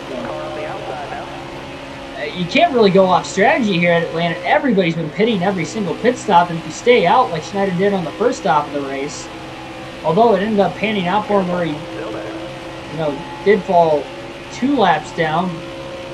He's able to pick at fresher tires, cycle all the way through the pit stops, make it back up. He was back on the lead lap and back in the same position anyway, but you're not going to make up any ground on the restarts. Maybe for a lap like he did, you led 1 green flag lap, that was it. Then you just got brake trained after that. The reason he was able to keep that lead is because of how much the clean air matters, especially with this current 550 rules package.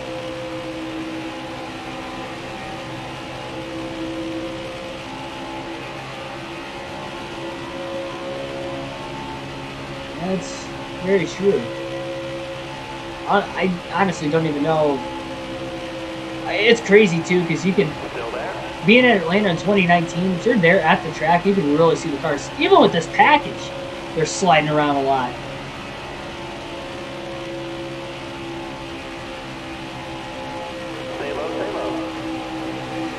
But not only that, you could physically see the cars on the front straightaway where I was sitting. Right about start-finish line area, they were just hopping all the way down the front stretch. Crazy to see. They're kind of doing the same thing in the middle of the corners at Darlington, too, when I was there last year. It was a lot different racetrack. Not even comparable.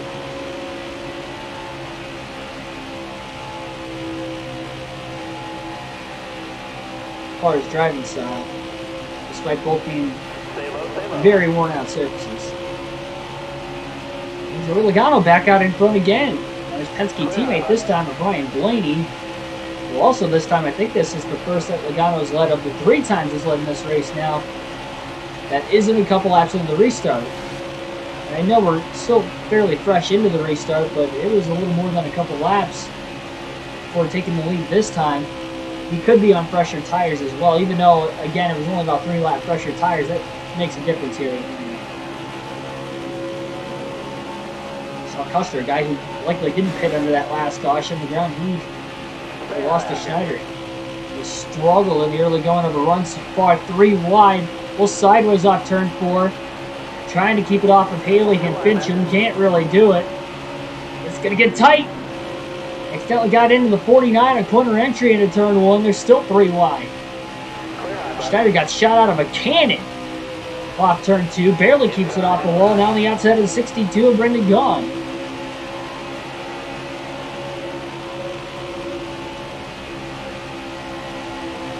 Everybody's fighting the race cars today. Quinn Half off turn 4 as well.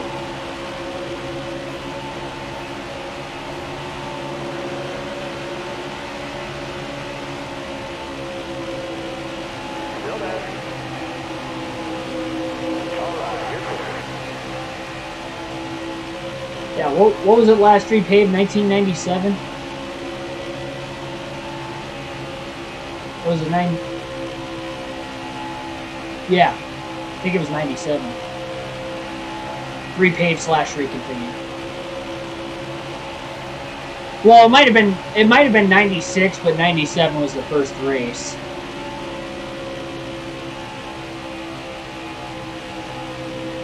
Or it was repaved in 97, 98 was the first race.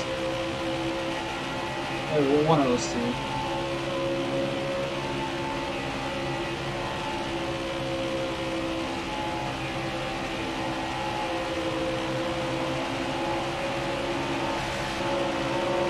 The cars Schneider's passing right now aren't full position. Not yet, at least. It just seems like by the time we get further into a run, when everybody's on the same strategy, again, we've only had green flag pit stops once in this race. We've only had 4 cautions per incident as well, but they've just been sporadic where you get close to that green flag pit stop and you get a caution. Except for early in stage 1. Repave was 97, yeah, so they would have. Then what, 98 would have been the first race out of technicality they had on that surface? The new surface? Yeah, so I was right, 97.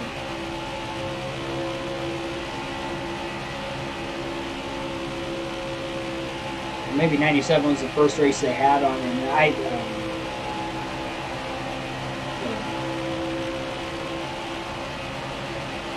I was right with 97, so I'll leave it at that. That's all that matters, I guess.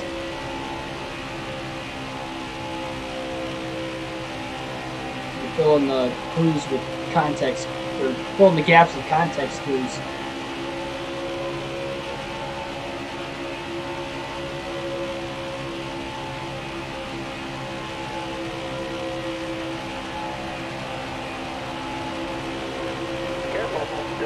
After trying to side draft Stenhouse, almost got into him, tried to keep it off of him and did, and now Stenhouse with maybe a little block in turns 1 and 2 as well on the other end. Schneider lifted, but still powers his way around Ricky and clears him off turn 2.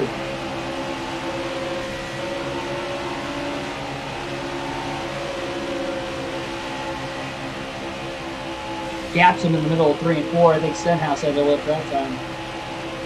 And he got a little tight in line behind the 99.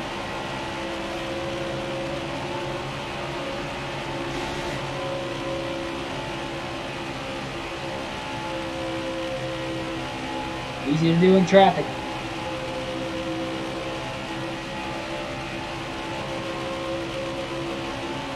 Especially with what, as Dale Jr. would say, these giant-ass spoilers.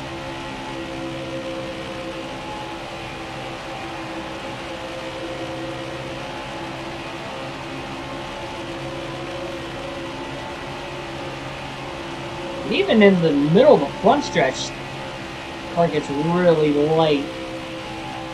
It's a sway around this racetrack. Center was a little loose at the start as it was. He didn't accommodate for how loose the car was. Really, actually, with the setup, he might have made it a little bit looser, but he's trying to get as much speed as he can. Really just put full faith in the driving ability of the race car here today. It's a 500-mile race, so we'll see if it'll work out. Last time he tried to do that on a bumpy track, he DNF'd. Still got about half the race to go. Almost exactly halfway.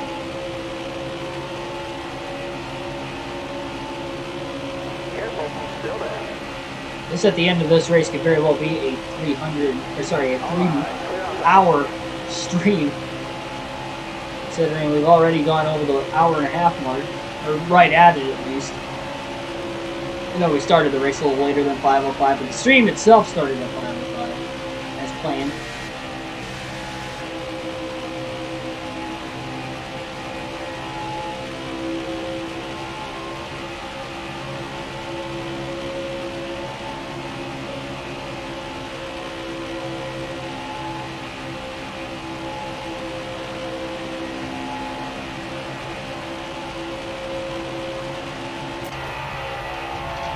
We alternate through the different camera angles for the first time today.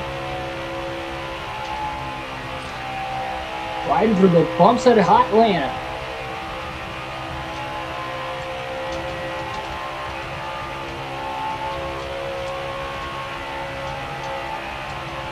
Not really sure exactly what the expectations were for this 99 crew today. They were probably expecting maybe a little bit more out of the car, even though they haven't shown a whole lot of speed outside of Fontana as far as races outside the Daytona 500 go on the quote-unquote real racetrack.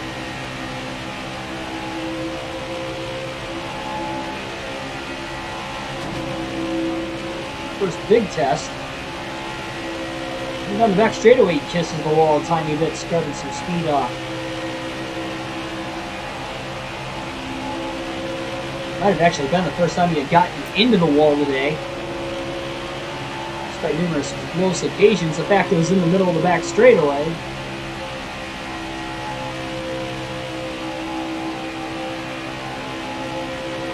Longer into this run.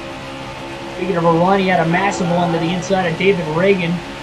Going to clear him in the middle of 3 and 4 to move him up to 21st. With the 3 cars battling for position.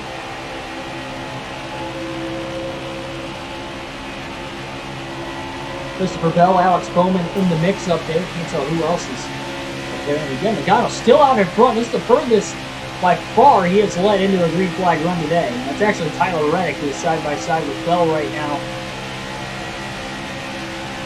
The lead for position. I can't remember if Reddick's still a lap down now. He is a lap down, actually, so Reddick not for position. Only the 19th and 20th place guys for position. Or a little less than a second. Bell on the outside gets the run to stay in front of him.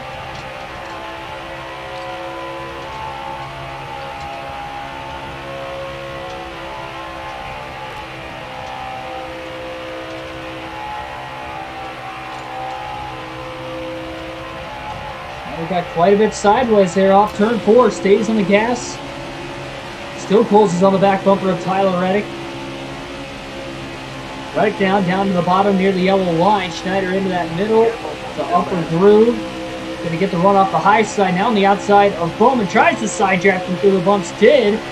Bowman trying to side draft him back as they continue to not make contact, believe it or not.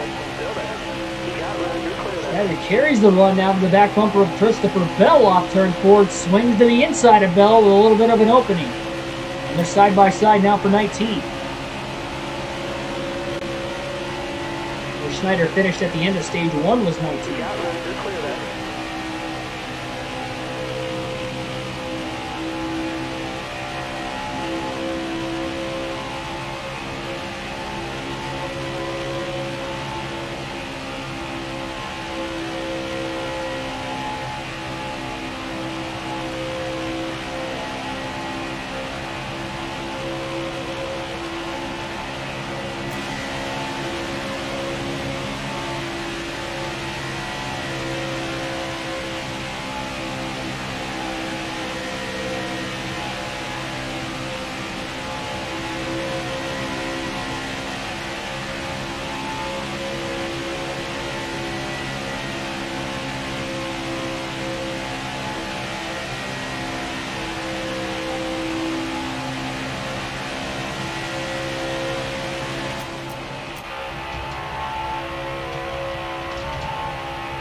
Massive hop into turn 1.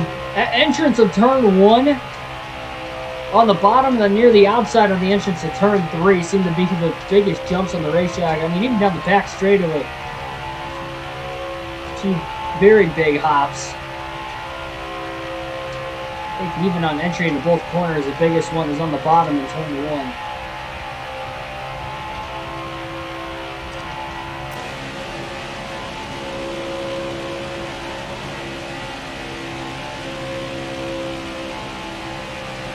You guys physically won't be able to feel the car go through that hop, but I definitely can.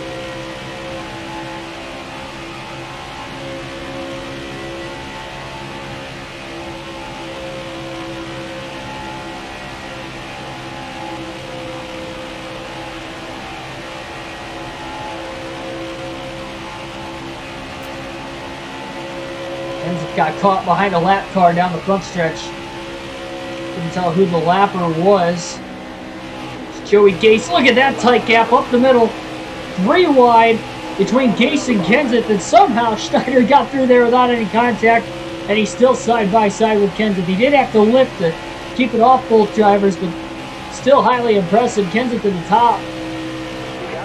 Schneider's clear though off turn 4 this time, and he's got the spot. Kenseth trying to continue that run down the front stretch, but Schneider still holds clear despite being loose into turn 1. Now Kenseth to the outside again into turns 1 and 2. Schneider pulls him again to the bottom.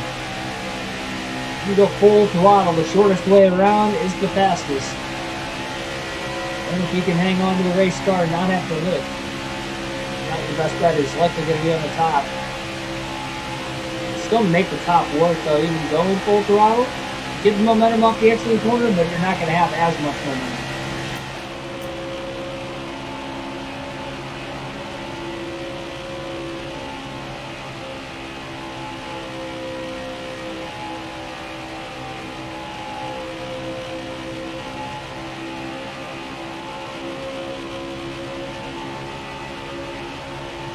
Seventeenth now, passing Clint Boyer. Again, this is as high as Schneider's been in the running order on speed this entire race.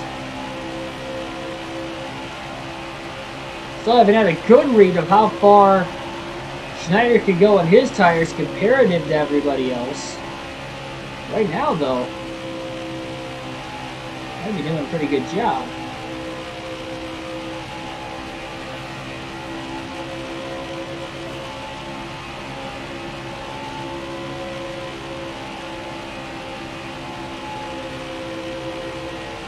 One driver on pit road, not sure if it's scheduled or not. Have to tell who that is in the pits. Let's see if we get more pit stops here in the coming laps. And yeah, we got a few more coming in. Likely the drivers who did not pit under that last caution, but they only have about 3 laps more on their tires than everybody else, so you're likely going to see everybody cycle through pit stops right now. Schneider's going to stay on the strategy of staying out as long as he can. Trying to go off strategy on purpose this time, and maybe he'll catch a caution at the right time and track these guys a lap down. He's about 2/3 of a racetrack behind Joey Logano at this point in the run, a race leader, Joey Logano. Logano trying to go for his 2nd win this season. And again, one on the last mile and a half at Las Vegas, one on the last bumpy racetrack at Fontana. Hamlin won at Vegas. Even he's led a couple times today too, Danny has. A lot of cars on pit road.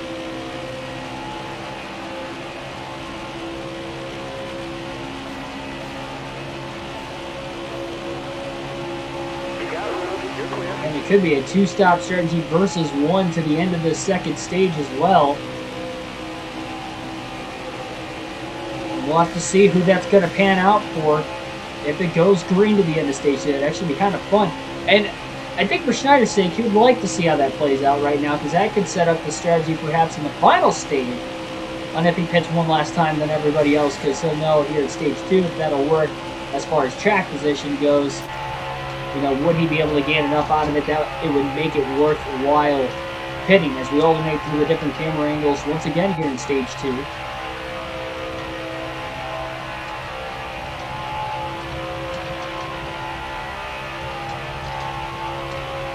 is currently 13th on the leaderboard. Logano still has to pit. Probably only a matter of time now. Stenhouse rocketing forward on his pressure tires. Schneider lets him go to the inside. Lifted just to make sure Stenhouse is going to blow around him. Boy, LaJoy likely going to do the same when he gets up to speed as well. Oh, that's Cole Custer. 41 car, next car behind Schneider. Brett Keselowski to the lead as Joey Logano has now come to pit road. Custer with that rocket ship. Gets to the outside. LaJoy sidetracked it. Right rear of Schneider. Logano and Kyle Busch just coming out of the pits down on the inside. On the apron as they're still trying to get up to speed until they get to the back stretch now to pull up the racetrack. Eddie Hamlin back out in front again. Silver car Michael McDowell kind of got in the way a little bit of the faster cars. McDowell did not pit that time, not for position either.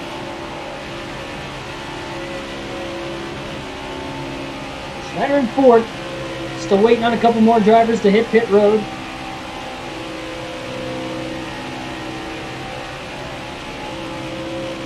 You never know. Atlanta could very well repave at the end of the July race weekend here in a few weeks.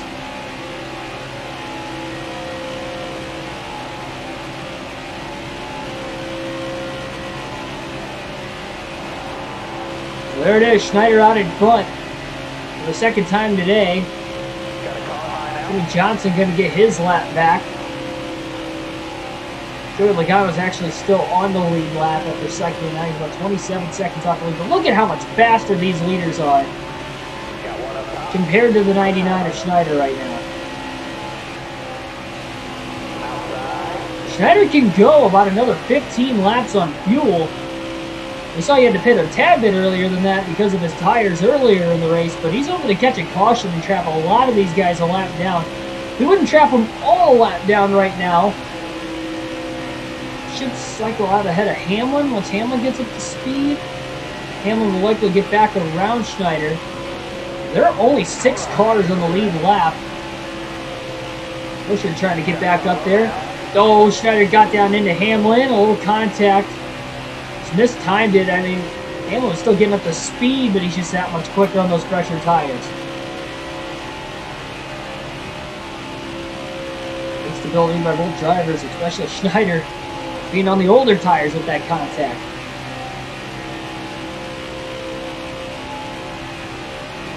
He only led 15 laps in the Daytona 500 despite getting the victory. He might actually lead more laps in this race today than what he led in the 500.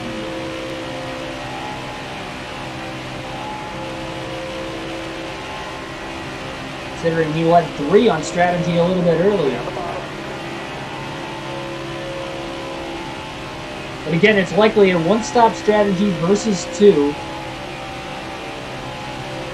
Schneider's likely going to go a lap down taking this strategy, but he's hoping for a caution.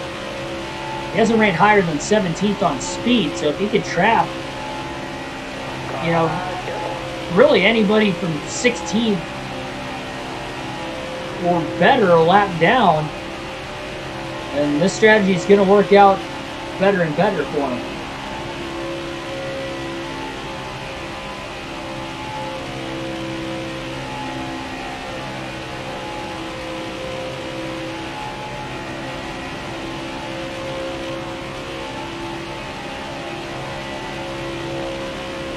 Leads out about 18 seconds over Logano.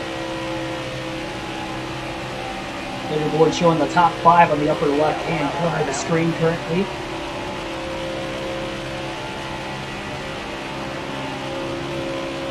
And what a start to this rookie season. I mean, again, just leading laps in 4 of the first 5 races.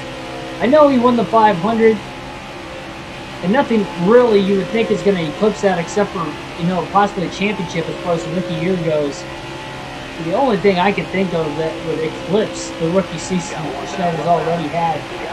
But every win he gets from this point on is only going to make it look more and more impressive. inside. You got room, you're clear. Got one peeking inside.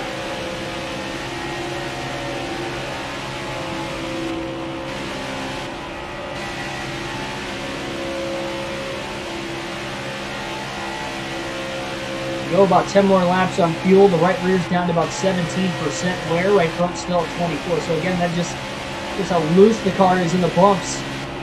The right rear is wearing out more than the right front. Still 28 to go in stage 2. It's just insane. You can go about 15 laps and longer than everybody else on tires.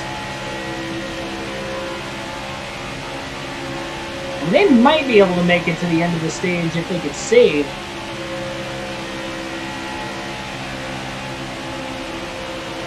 Remember, this isn't from the start of the stage to the end. We had 2 cautions in the second stage early on. It'll be about the final 82 laps, I believe. We went green with 82 laps left in stage 2. This is the longest green flag run of the race so far, just over 60 laps. Or at least fastly approaching 60. We haven't quite gotten there yet. Still the longest run we've had so far. Longest run prior to that was 30 laps at the very start of the race without getting caution.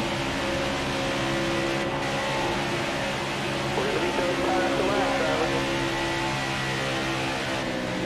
We had the lift behind Joey Case. Inside. That automatically allowed Ryan Blaney to get underneath him and get around. Schneider's just going to follow Blaney. The bottom groove into turn 3. Now I have a dozen cars on the lead lap.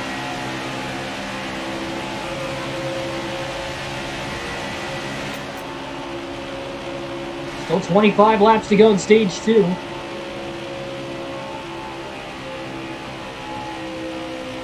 If anybody's going to even think about taking the wave around before the end of the stage, if we did get a caution in the middle of Schneider leading, they would need every lead lap car to hit pit road in order for the wave around to become successful.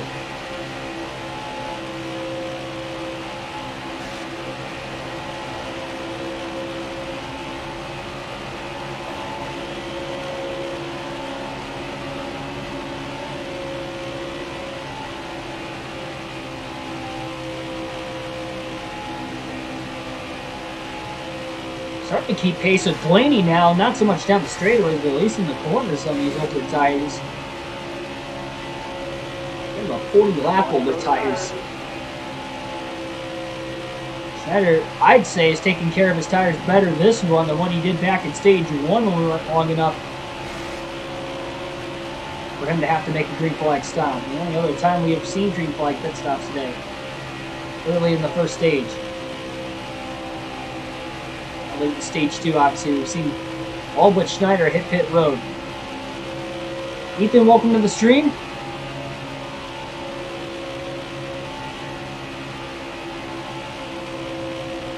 Oh, I didn't realize every track for the rest of the season is going to be allowing full capacity. I honestly didn't even see anything about Watkins Glen yet, so that's new news to me. I've been out of town over the last couple of weekends, so it's been a little harder to keep up on it. Awesome, awesome. Great to see. Hopefully we see more sellout crowds for the end of the year like we did at Nashville this week. That was awesome in person. Seeing all those people. Stands packed. The energy was great all weekend. On and off the racetrack. At or away from the racetrack in Nashville. It was just awesome. Easy on those tires, driver.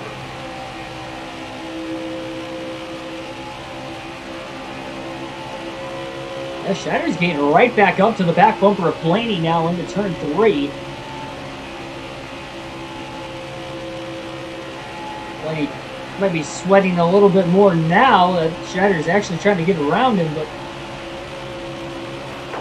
just doesn't have the straightaway speed to do it. Only got to hold him off for about another lap, maybe even less, or Schneider will have to pit. And on the outside of Blaney off turn 2. We'll go down to side draft. Feeling a little more comfortable, I guess, to do that now. Gonna stay out one more lap. Bubba Wallace might get in the way off turn 4. Schneider's gonna go one more lap. Should be able to make it on fuel that far. So he's about 2 laps short on tires to the end of the last fuel run. This fuel run, he's actually able to go all the way to the end of it on these tires. Highly impressive here at Atlanta. But now he is going to go a lap down likely on top of losing the race lead. Got about 8 seconds on Keselowski, who is the new second place driver. Schneider's got to make sure he doesn't wreck trying to come to pit road. He slides. Oh my goodness. Fishtailing his way into the pits.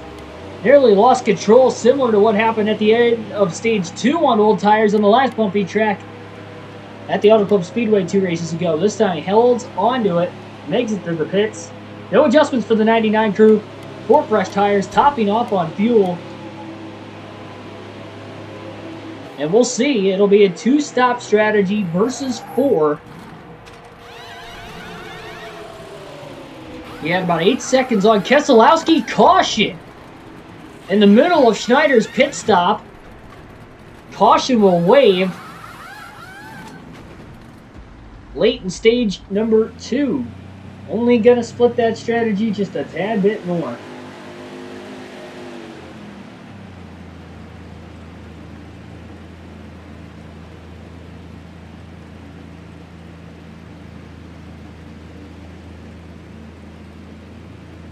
Schneider could stay out because he was on pit road at the time into the yellow. Kurt Busch will get the free pass at 18th, and it's a good thing that caution came out then, because if it would have came out after Schneider had come out of the pits, he would have been a lap down, but he is still in the lead lap. Couldn't have been a more perfect time, really, for Schneider. He'll restart 6th. He doesn't lose that much track position. We're going green. And looks like the top 5 will be on older tires to the end of stage 2. Green flag back in the air after a 5th caution of the day. 14 laps to go. This could be the 4th race of the first 5 that we could actually see 8 or more cautions.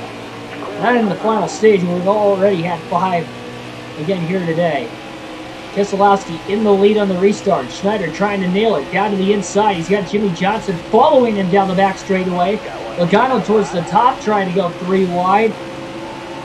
Thought about 4, didn't quite do it. We saw Kyle Busch win stage 1. Johnson finished 2nd. Jimmy into the back of the 99 of Schneider, giving him a massive push into turn 3. Truex maybe going to go for the lead. Johnson with the push to the back of the 99. 3 wide for 2nd.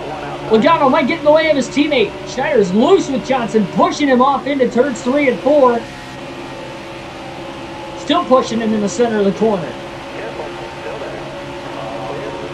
He is out in front.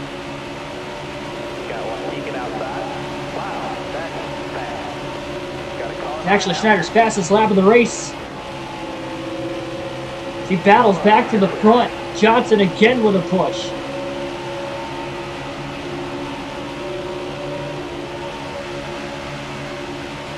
Sends him into 3 and 4 again. Johnson out of the outside for the race lead. He's got it. Jimmy Johnson out in front at Atlanta. Busch for 2nd over the back bumper of Schneider. Schneider has not scored stage points since the 500 as he about got turned into turn 1 by Busch. Chris Buescher up the middle now. He's inside the top 5.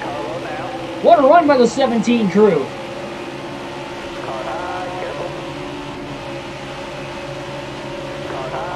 Schneider's starting to drop like a rock now. All these other drivers on pressure tires have finally kind of caught him. Alex Bowman with a push now off turn 4. 10 laps to go in stage 2.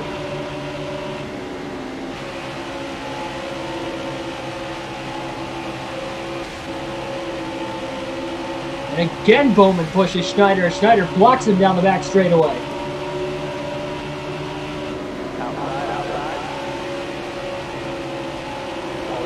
I mean, it's only making him slower because Newman just muscled his way on the top. Now Almirola's on the bottom and locking bumpers with the 99. He's going to give him a push.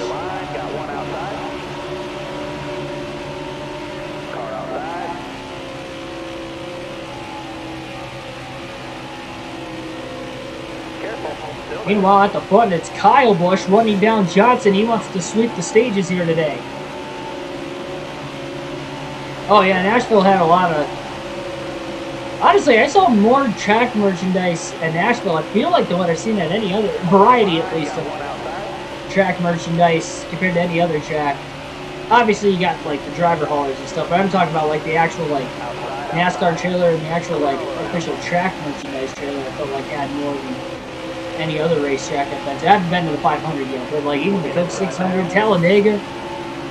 Where's the choice? Just about spun Schneider down the back straightaway. My goodness.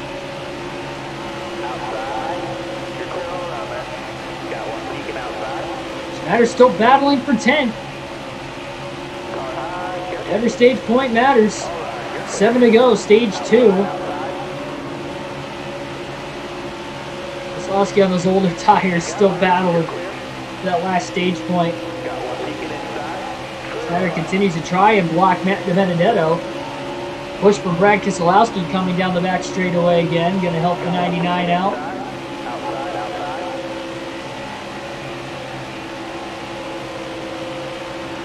Keselowski down to the outside of Schneider down the front stretch.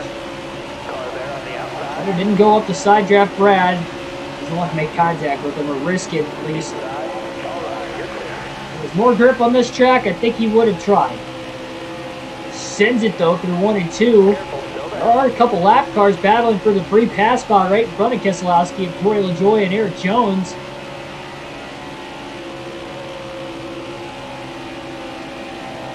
Kind of holding Brad up. Oh, Byron! There's contact. He's sideways and around goes William Byron. Kurt Busch just barely missed him as Byron backs it into the outside wall, bringing out our 6th caution of the day. There was contact as they were 3 wide off of turn 4. Schneider kind of moved up the track a little bit into Byron, but he didn't realize they were 3 wide with DiBenedetto on the outside. I actually thought DiBenedetto was still on the bottom behind Schneider, but I guess he went to the top and actually got there on Byron and Schneider as they were side drafting each other. That's what led to the contact. Byron just kind of got squeezed in the middle with no room. Once the 99 slid up again, I thought that Byron was going to move up. I didn't know DiBenedetto was up there and they were 3 wide. Yeah, I could thank my spotter, my NASCAR heat spotter for that. Byron goes around, he backs it into the outside wall, but it looked like everybody missed him to the inside. And we'll set ourselves up for a late stage restart once again. Green flag back in there. Not the caution Johnson wanted to see, as he might have had the stage victory in the bag. 2 to go, stage 2. Little green-white checker action to get that stage win, and any stage points filling out the top 10 as well.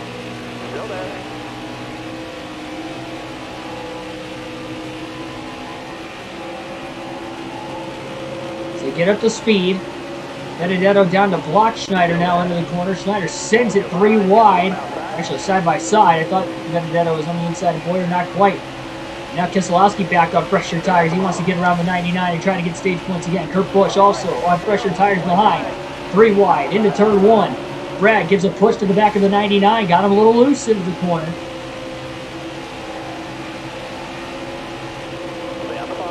Denny Hamlin in the mix. Schneider loose into turn 3. Hamlin didn't even push him that time. Elliott in the mix. 4 wide off of turn 4. Now they're down to 3 wide. Stage is going to come to an end this time at the line. Little block there on Elliott at the end to hold on for 12. But no stage points again for the 4th straight race now for Schneider. Those late cautions may have hurt him in those chances. If it would have stayed green to the end of the stage, he might have actually won it, considering that the rest of the field might have had to pit again. Well, we got a couple cautions in there. Kyle Busch steals the stage win away with a last lap pass on Jimmy Johnson. So Busch is going to sweep the stages today at Vegas, I believe giving him 3 on the season now. And we'll be seeing pit stops once again, and again, no adjustments on the 99 car. Love my spotter to be chatty. Yeah, you would think, but he didn't say that we were 3 wide when we were 3 wide, at least. They don't talk much in this game. a hole anyway. I'm bringing my point standings back up. I did not get to calculate the points from the last race yet with being on the road at Nashville, and our last stream was on Thursday night, and I had to work Friday and then left after work straight for Nashville. But I know the stage winners were Truex and Boyer in the last race. I'm trying to see if Kyle Busch won a stage.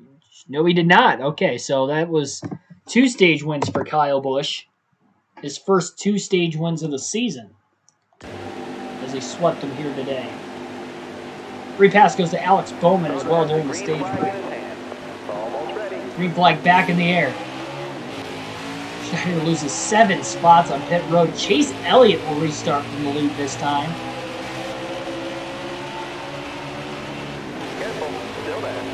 Hometown, Dawsonville, Georgia. Home track, obviously, here at Atlanta. He's having great success at Atlanta at his home track, but I don't know, he could go for a win here this afternoon. The checkup down the back straightaway. Schneider goes all the way to the bottom 3 wide.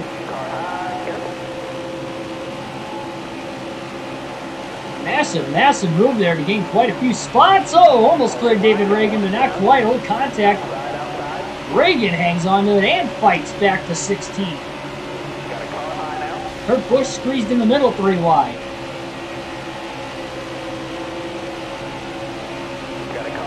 Schneider just trying to get out of harm's way. 4 wide into the corner.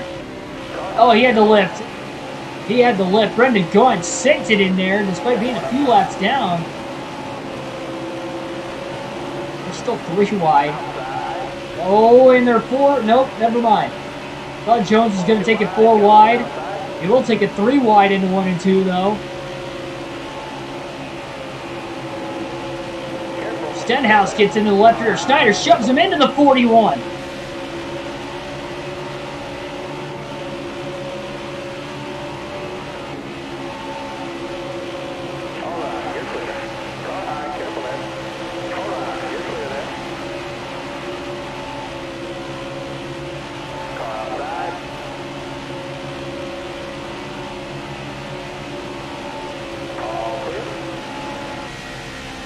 Goodness. 3 by 3 at the back of the pack. Still there inside.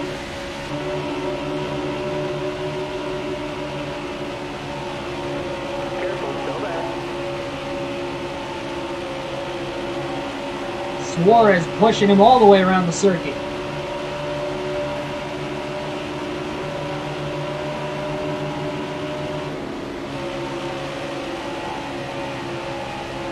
Yeah, I feel like the spotters talk even less on the online lobbies, too.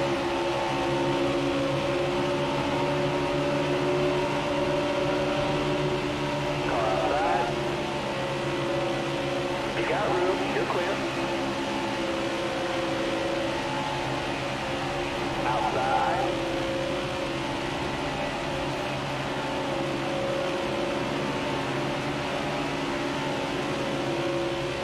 Stay on the bottom here.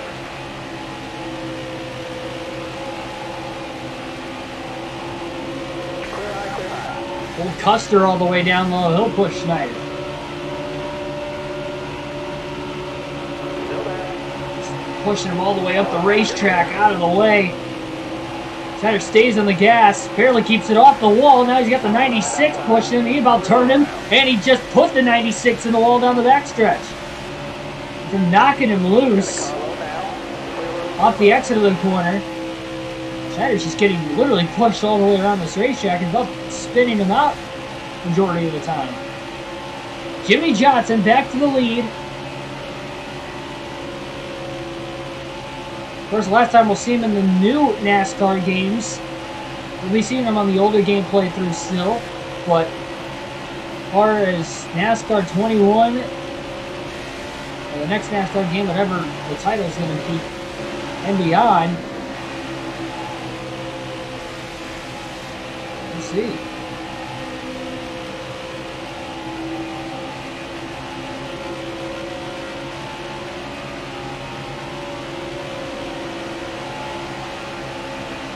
We did have a third driver get knocked out of that race as well during one of the late stage cautions. I think it was the second to last one. It might have been Quinn Alf.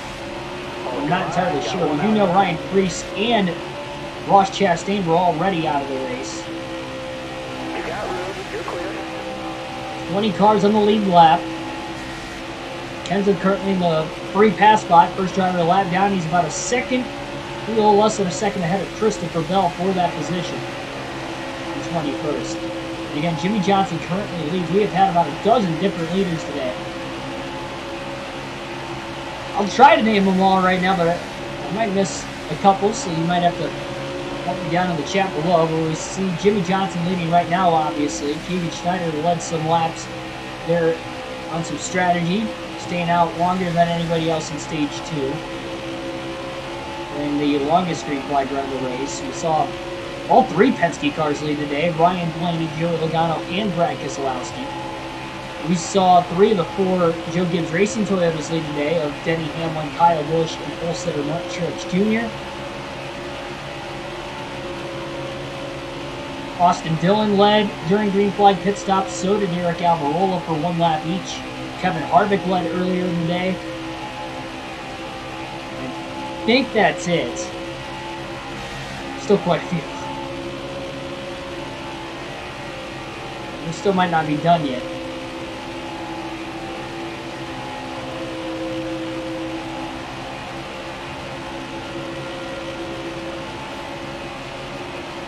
Still 101 laps to go in this 500-mile race. 325 laps around the 1.5 mile D-shaped quad oval at the Atlanta Motor Speedway.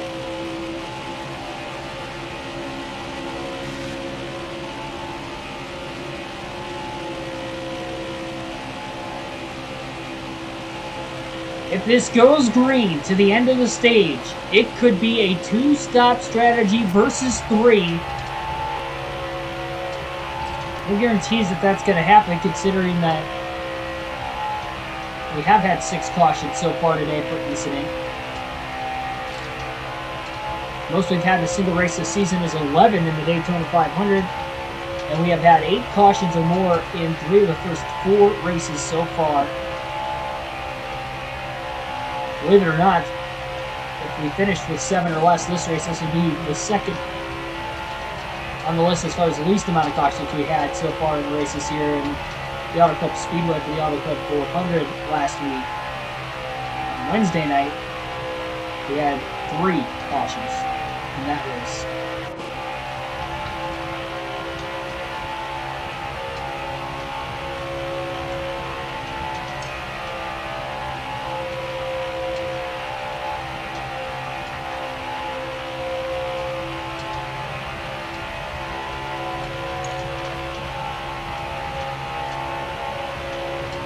Second to last time we'll alternate through the different camera angles.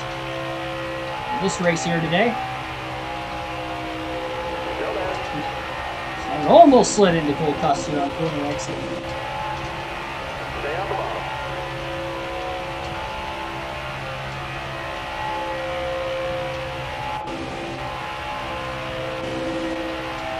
He does have to clear off turn 4 this time.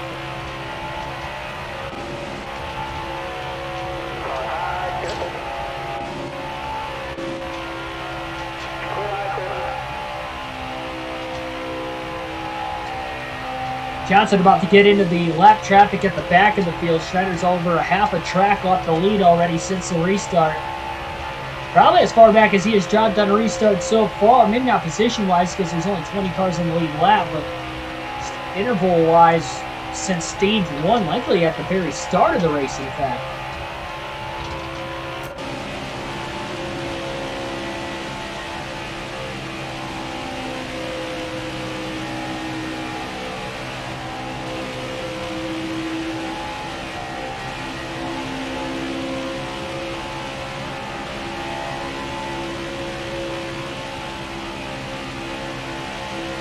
Kyle Busch back out in front. He and Johnson have been battling for a large part of the second half of this race today.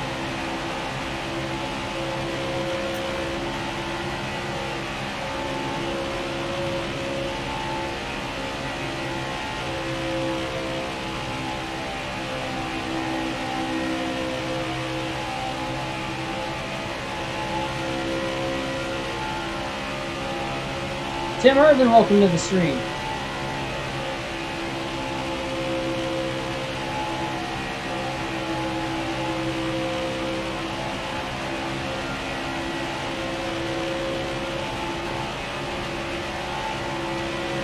On vacation again.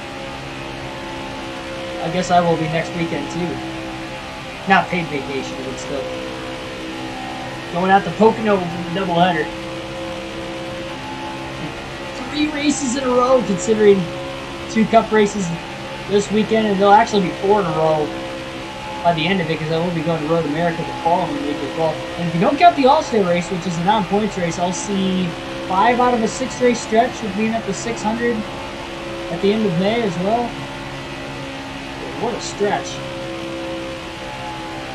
That'll happen about 5 weeks before Indy for the Brickyard 400.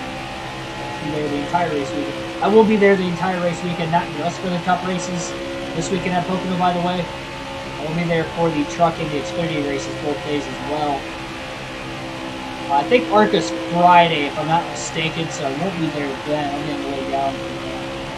Well, we got trouble now. And we get a caution. Somebody's up in smoke. Started on the front stretch and into turns 1 and 2. Might be an engine failure. It looks like it might be the lap car of Justin Haley. And yes, Quinn Half was that other driver, by the way, towards the end of stage 2, who had his day come to an end. Matt Kenseth will get the free pass in 21st. And again, caution comes out, Kyle Busch in the lead. Everybody's going to be hitting pit road once again.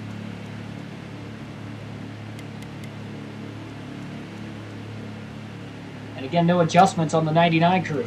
Cindy Duncan, welcome to the stream. Let's go to Tennessee. Yep, I was at Nashville. At an absolute blast.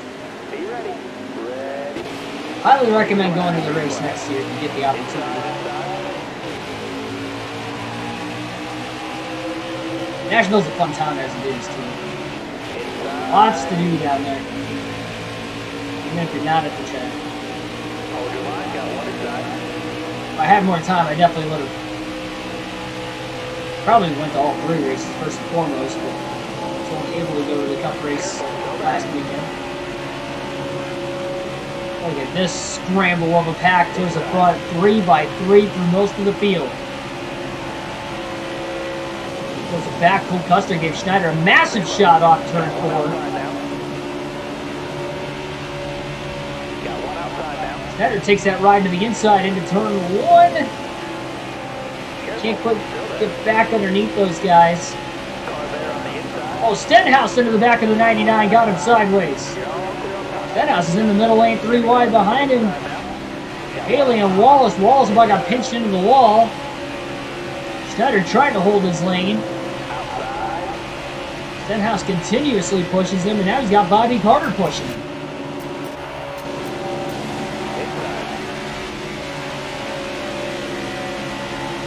Now John Hunter Nemechek again, and Schneider's in the wall in 1 and 2, so is Nemechek.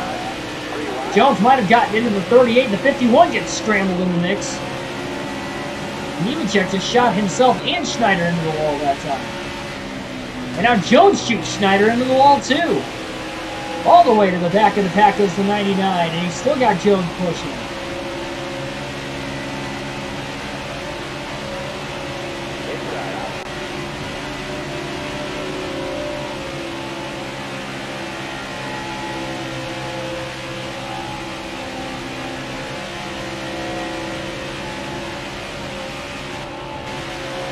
Last on the lead lap, 21st. Now Schneider's got some damage to the back bumper. The car's already loose. It's probably going to be even looser now. 38 and the 20 got into him hard. Even Stenhouse is pushing quite a bit there as well. And there's nowhere to go for Schneider.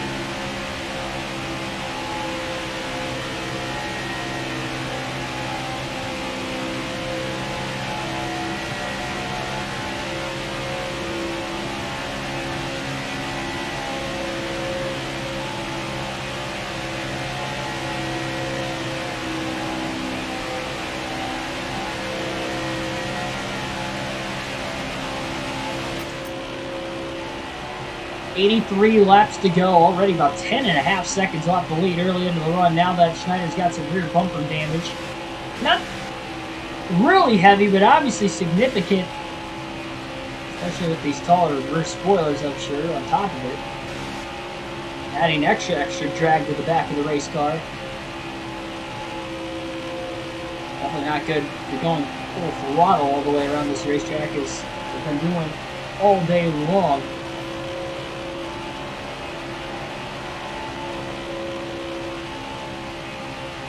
We're closing in on about 2.5 hours.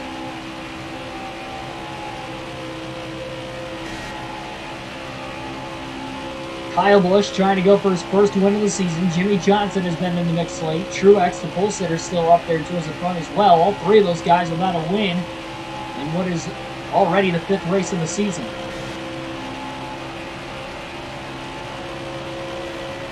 Crowd was cheering, passing the plus stars that time by them. Might be side by side for the lead.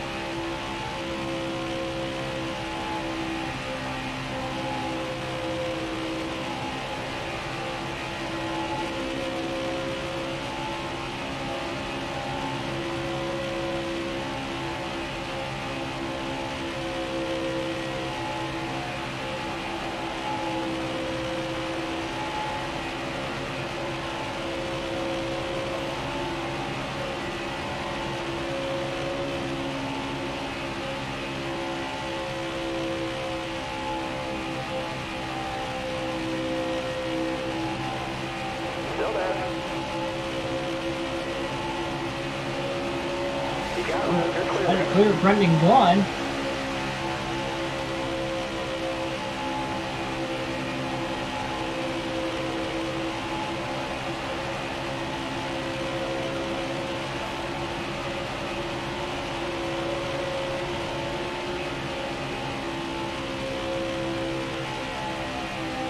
Now for position, Matt Kenseth in 20th is 6.5 seconds ahead of Schneider. As far as the next battle for position, from 20th to 21st goes. With that caution coming out, maybe now it's going to be a one-stop strategy versus 2 to the end instead of 2-stop versus 3. So Schneider could still go off strategy if it stays green to the end. We've had 7 cautions already today, and the trends this year, it seems like 8 is that magic number. Based off of our trends, I'd like to think we're going to get at least one more caution. See how that's going to play out. Losing all that track position on that restart, more so than any other restart so far today for Schneider. It's going to make it a little harder to make this one-stop strategy actually work this time around. Plus the damage to the back bumper.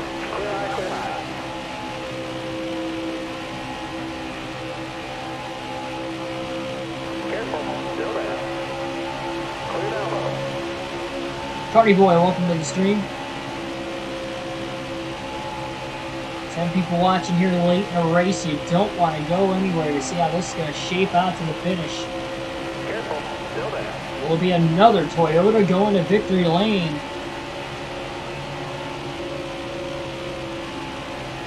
Toyota department running like the Chevys are real life this season. Well, for this, they're starting out of the gate high. I guess they kind of did with Byron and Larson winning 2 of the first 4 races, but after that they went on a little bit of a quiet stretch outside of Larson leading laps. Byron getting consistent finishes until Larson ended up winning a couple more later. Well, actually Chase Elliott would have, and Bowman would have won 2, and then Elliott would have won 1 for Larson if he won his second race. Obviously, another tear Larson's on right now. Nashville was awesome. City, the racing, the crowd, awesome. A little bit of a gripe with the actual, like, venue itself. I mean, the venue was nice, don't get me wrong, it was really nice and neat looking. Like, I was going through the front gate, and this lady wouldn't, she allowed me to take the 1 water bottle that was closed in, but she wouldn't let me take the open one in that I already drank, like, not even that much water in. Because they weren't allowing open, like, containers, but they were allowing closed containers. Which, in a sense, makes sense. But when it's water, and it's obviously water, she literally made me throw my water out. I literally had to throw my my open bottle of water out. Like, I couldn't take it into the racetrack. I didn't want to chug it right then and there either because it was a near full bottle of water. Well, I don't even know if she would have let me do that. She told me to throw it out. Outside of that, though, everything else was good. I heard there was issues with parking, but I got there so early on Sunday that I didn't really have an issue with it. And where I ended up parking was an easy way out, too. I was parked, like, right near the exit, so I played it smart. Good experience. Another caution, our 8th of the race. And we will be seeing pit stops again. Split strategy, though, this time. The top dozen are going to stay out. Everybody else is going to pit. Lap cars included. Christopher Bell will get the free pass in 22nd. This will bunch the field back up again. Almost ready. Yeah, Ross Chastain flying through the field late to finish second. He had a little bit fresher tires and more fuel in the race car, too. Him and Stenhouse. Stenhouse had the speed all day long, though. Chastain and Kurt Busch, they both had top 10 speed. I wouldn't say Chastain had second place speed, but the strategy worked out for them at the end there, and they were able to pick up those 5 or 6 spots that they would have missed otherwise. They capitalized, hitting under that last caution. A lot of the other drivers stayed out and got up to second. Stenhouse, I felt bad. Stenhouse had probably the second or third fastest car all day, and his pit crew lost him like 4 spots on pit road nearly every pit stop. Put him back in traffic there late, and he still came back to finish in the top 10, but he should have been more deserving to finish. But that was his pit crew's fault, not Stenhouse's. On the outside.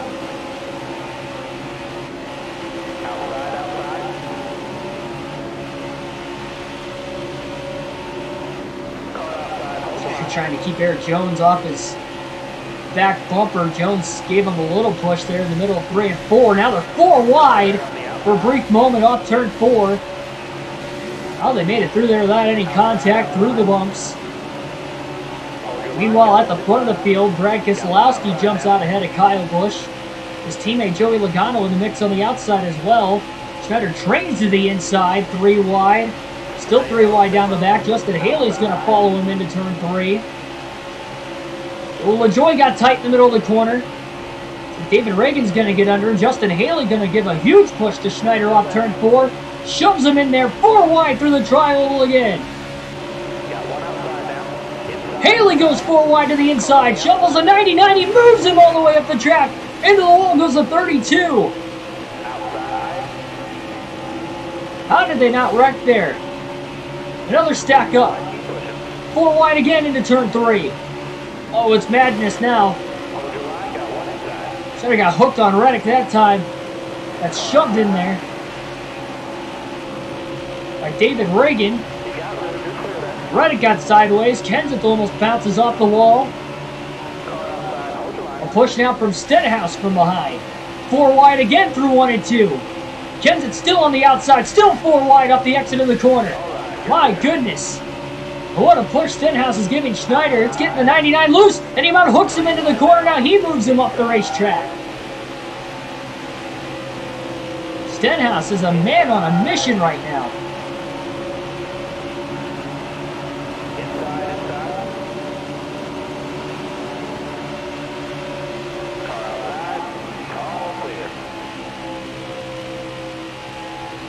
Schneider back down to the bottom.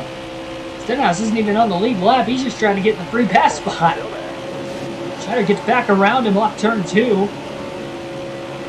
Trying to stay low and go. 3 wide now. Kind of clipped the apron. 4 wide. Byron now on the outside. Schneider clips the apron off turn 4. There, 4 wide. It's hard to hold the exit to the corner, I'd imagine. And now Kurt Busch is going to take his first lead of the race. Luckily, the first driver on fresh tires to get through this heavy traffic. 3 and 4 wide through most of the field. Yeah, Harvick actually ran out of fuel on the last lap, too. Otherwise, he would have finished in 4th. Almirola got around him right at the finish because of it. Kurt Busch also ran out of fuel. He was 5th or 6th and finished 9th, I believe, too. But they were both out of fuel coming to the checker. And then the 11 and the 19 into pit late. My goodness, 4 wide, sandwiched. Suarez just pushed Schneider into Chris Buescher, and then Reddick kind of shoved the 96 up the track and sandwiched him even more. Reddick also trying to get into the free pass spot, much like Stenhouse and David Reagan back here. Actually, Reagan's on the lead lap and in the top 15. How these guys have not wrecked since this restart is beyond my imagination.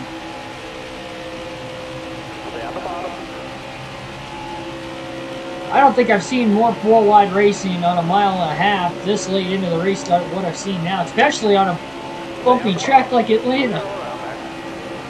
Here's one of the wider 1.5 miles, so we're making use of that pavement here today. Every crevice of it. 60 laps to go. Everybody should be 1 pit stop to the end of this race for being able to make it. I'm trying to side draft Bowman as much as he can. Now it's to drop in line down the straightaway behind these guys.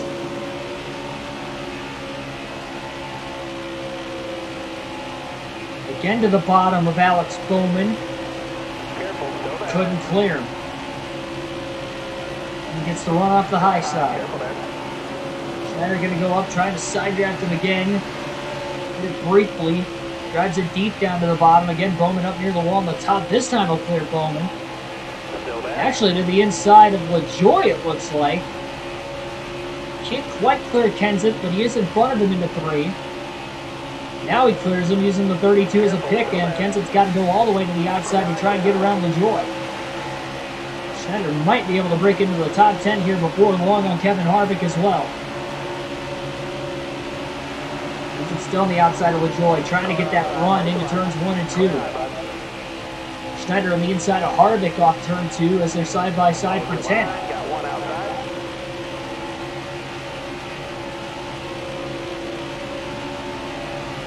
Trying to side draft him. Kenseth drops to the bottom. He's going to push Schneider. We've seen him push him multiple times. Almost turned him way back in stage 1. And that's going to launch them both past the 4 of Harvick. Kenseth again looking to the outside, trying to get to that right rear quarter panel of the 99. He's going to get there. He's going to hang on him now off turn 2. Kenseth wants to get back inside the top 10. Not going to be able to clear Schneider yet. Still side by side off turn 4. Now he's clear. Good way down the front stretch. Kenseth again to the top through 1 and 2. Schneider again to the bottom. He might actually get back underneath Kenseth again, and he will. Tries to side draft him down the back stretch, but couldn't do it enough, and again has to drop in line behind him. And again goes to the bottom while Kenseth continues to stay on the outside near the wall. And again gets underneath him. Side drafts him. Drops in line behind him. Just cannot keep up down the straightaways.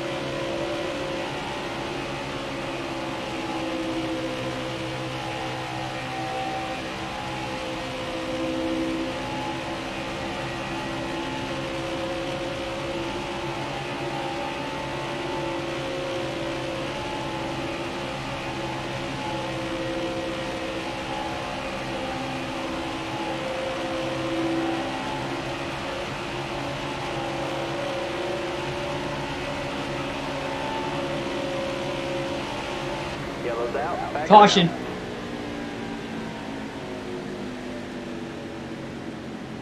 Our 9th of the race. Free pass to Corey LaJoie in 23rd. And everybody that did not pit under that last caution will pit right now. Surprised not everybody is pitting this time. 4 fresh tires, full tank of fuel, or at least topping off on fuel for the 99. No adjustments once again. And repair whatever damage he had from all that contact going 4x4. Or over a handful of laps on that last restart as well.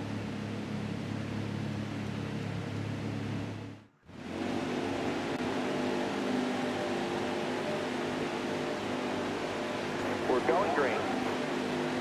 Green flag back in the air here at Hot Atlanta. Let's go. Schneider all the way back to 19th, loses more spots on pit road.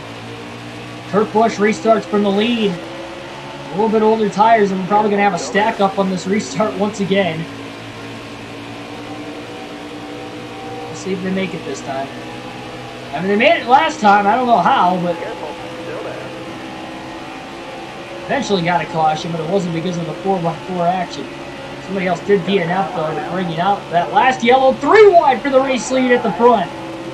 Put Boyer down to the bottom of the racetrack.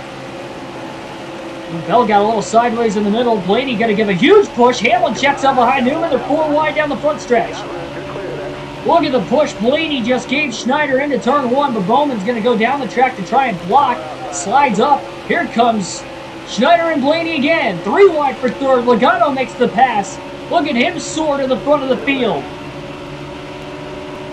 Getting around everybody. Blaney continuously pushing Schneider, and they have tandemed their way up to second and third. Fastest lap of the race by far for Schneider.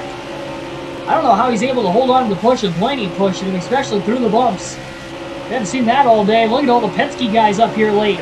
Blaney to the inside of the 99. And now Brad up high going to give Schneider a push. Outside not going to work as well. They go up the track nearly into the wall. Both had to lift.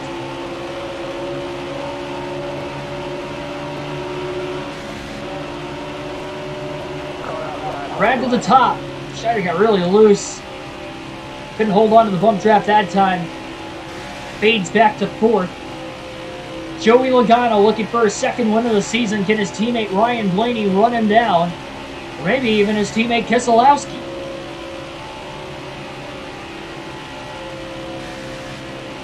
Hamlin, meanwhile, the fifth, getting around Byron. Kyle Busch looking to follow. Both Hamlin and Busch on pressured tires as well. They're going to likely hunt Schneider down.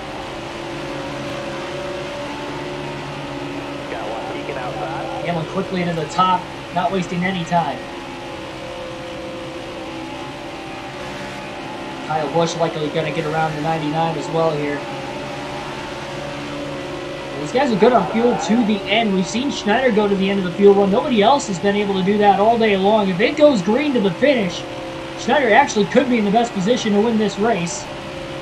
We'll see if anybody else can make it on tires. And again, we've had 9 cautions so far today, so we'll also see how exactly that's going to play out.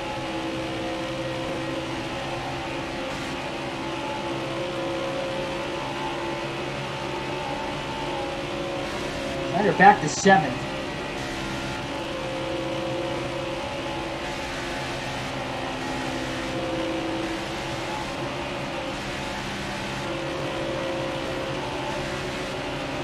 Might be able to stay there, honestly, at this point. There's 3 lap cars behind him. Also might have pitted. They're all battling for the free pass spot, though. That would be Stenhouse, Wallace, and Reddick. Ricky's been very aggressive in this race. So is Reddick, too.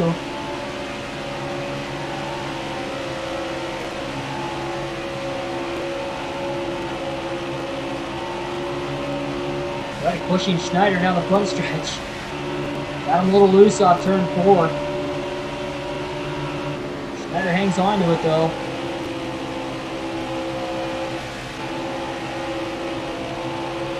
He's doing what he can.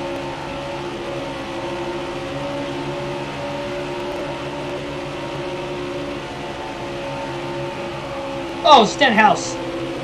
Just about turned Schneider. Schneider stays in the gas. He hangs on to it. Really wants Ricky to get off his back bumper before there's damage on the back of the 99 like he had earlier in the stage before having to repair it. Had to lift that time up the track in 1 and 2. Stenhouse still pushing. Can't be helping the 47 at all. He's still barely in front of Reddick, but Reddick's trying to side draft him down the back straightaway. Sends it down to the bottom end of the corner. They're side by side for the free pass spot.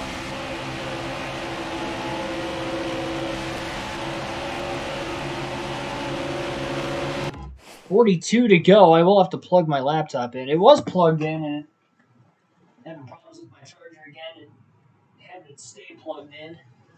Sorry for that. By the way, though, I did think Harvick's paint scheme was the best in the field. They had a cool setup, too, with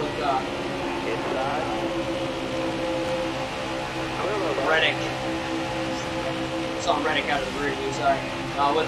They actually had like a Grave Digger monster truck next to the Kevin Harvick paint scheme car outside the facility. Pretty cool. Where like all the t-shirt colors and all the other festivities were going on. Rig race. Replica cars. It's like that is actually rig race. Yeah, a bunch of like style and show cars. Cup Series have. They usually have a handful of them. They had Custers. They had Kyle Busch's, Christopher Bell's. Gano's new. Oh, they had quite a bit. Schneider jumps up the track into the wall off turn 4. He was getting pushed for so long, and that time he lost control. He was being pushed at the time of him getting up the track, but he did carry more speed once again. More wide at the back, nearly through 1 and 2 again. Schneider's still holding down 7th, though, even after that loss of momentum.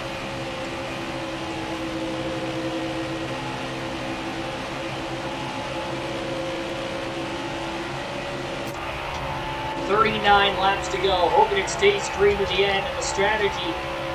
Well, I wouldn't even say it would be strategy trying to stay out to the end. It would just be sick that he's been able to save his tires more than anybody else in the field. Could help the 99 crew get to victory lane here today.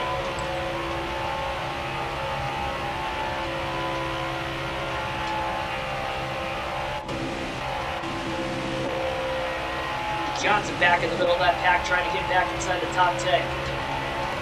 Chris Buescher battling Schneider for position. He'll push him down the front stretch. We've seen Buescher as high as 4th in the running order at one point in this race. Now he's battling for 7th.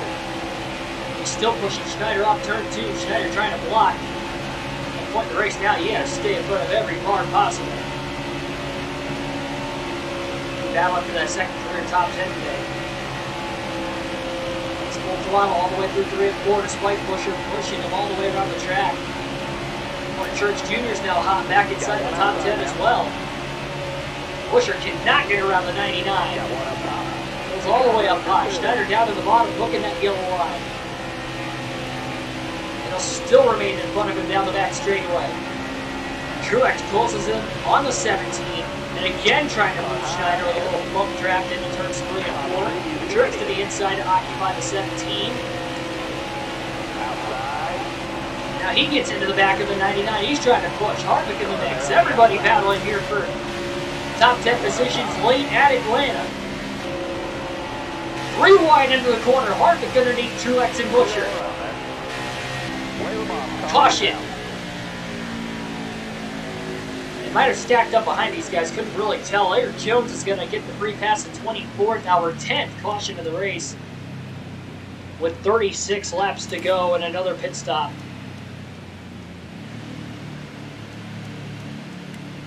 So much for that strategy.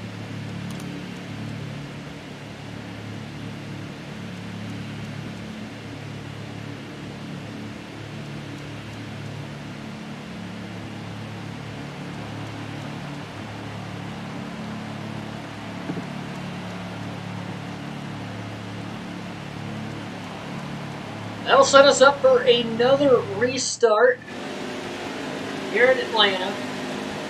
Schneider loses 5 spots in pit, but a restart up in 5th, was at 7th. Time of the caution. Green flag back in the air again. side-draft Newman as much as he can on the restart. Again, Schneider's on the outside. He's only had to restart up here a couple times today. I believe this is the third total. Looking inside now. A lot of push out from behind. Johnson didn't take off very well in front of him either, but still a gap between him and 99. Johnson shakes. Not sure what lane he wants to pick down the back straightaway. Schneider's not going to be able to get the bottom here.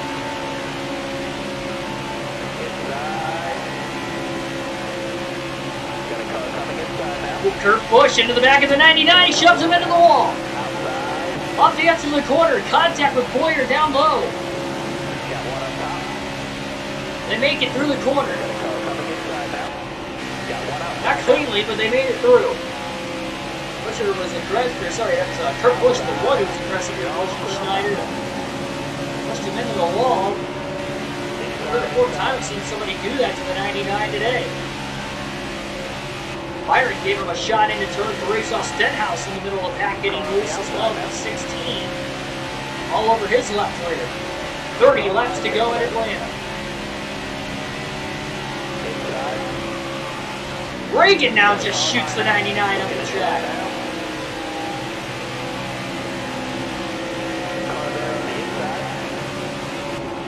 There's all over the place fishtailing down the back stretch. Back to 23rd. And maybe a little too deep that time for 3 and 4. Kyle Busch, meanwhile, back to the lead on the restart. Getting around the Penske trio, who were 1, 2, 3 at the time of the caution. Carter and Busch Steiner now. Turn him around off turn 2. Steiner is battling Eric Jones for 23rd. Up the track goes with contact with 51 of Joey Gase.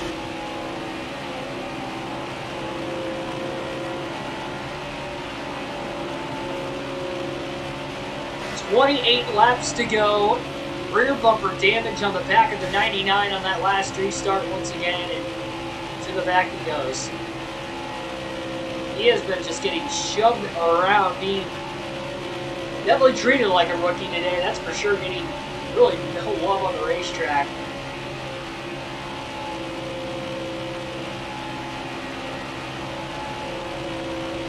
That was high up as second on one of these restarts. As far back as now 24th, as you're seeing right here. Last car in the lead lap.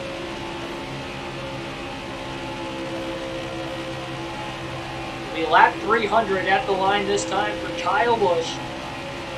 Trying to become the 5th ever winner in the first 5 races of the season.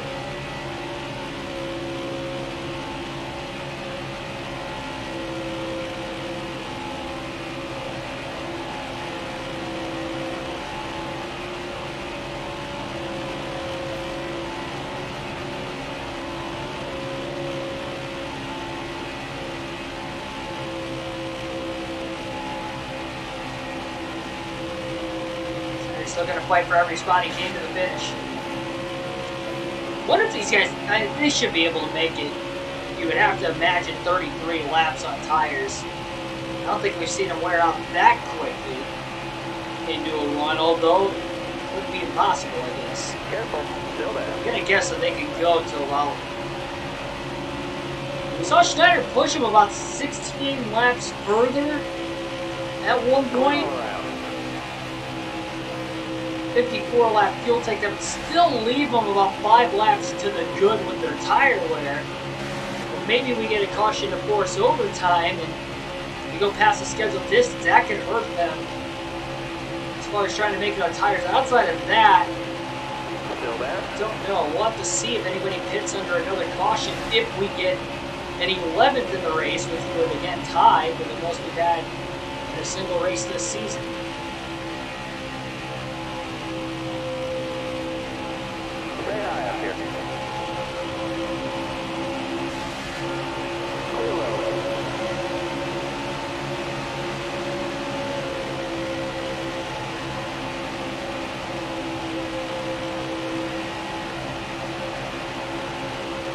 Yeah, we can't lose any more spots.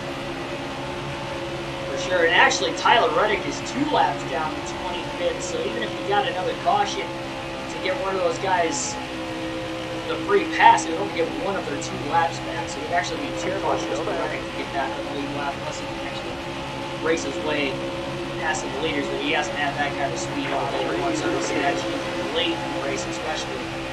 Go 3 wide towards the back of the packs to Brad Keselowski.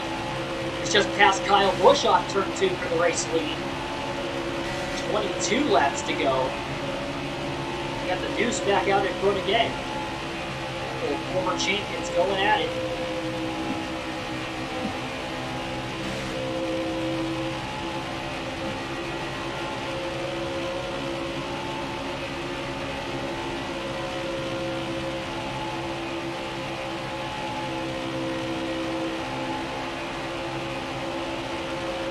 His best finish on a non-Daytona 500 race this year is 21st at Vegas on the last mile and a half. He's 24th now.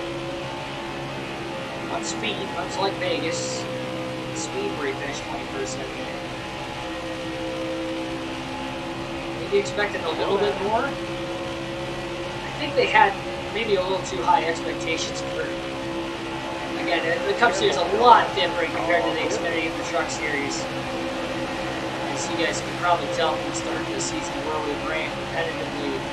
The Cup Series races are longer. On top of the field being more competitive than top and bottom. Rookie start of the season here for Schneider. He can lead the Rookie of the Year standing still though with that win. The only rookie to go to victory so far.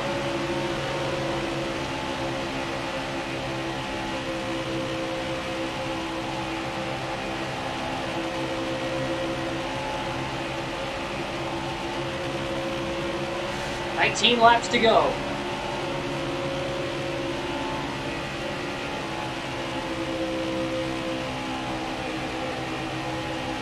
Over half the track behind race leader Brad Keselowski. Last car on the lead lap. Can Keselowski become the 5th different winner in the first 5 races? Multi-time winner at Atlanta in his NASCAR Cup Series career, trying to get another one here this afternoon.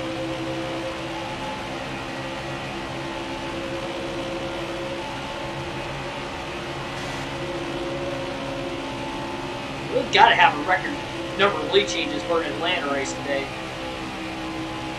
Maybe a record number of different leaders as well. A little over a dozen different leaders. We've led laps here in this race today. Strategy, not strategy, it doesn't matter.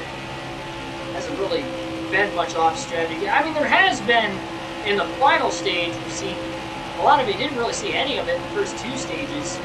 Pretty much everybody is pitting during every pit stop. Final stage, we've seen it split. Some guys have, some guys haven't. Everybody pitted under that last caution. Really, it could have been the final restart. Definitely wants to put fresh tires back on the car again. Maybe it's the tire limit like we had in the Xfinity Truck Series. Never. However, many times he wants. Definitely wants to repair that damage on the back bumper as well. Trying to get some more spots at the end if we do get a late race restart. So I don't think it's going to matter how many laps he's going to have to do it. It's likely going to pick. At speed, I mean, he might be able to pass a couple cars. Damage to the back of his race car is not going to allow him to pass much. Plus, he's just not going to get that much faster here by the end of the race in general, even without the damage. Especially compared to the race leaders. He is catching up to Eric Jones in 23rd. Reagan's still kind of pretty even with them, not pulling away still. More so down the straightaway. Schneider's catching him in the corners. He's about 3.5 seconds behind him with 14 laps to go now. The bad Brad is trying to go to victory lane.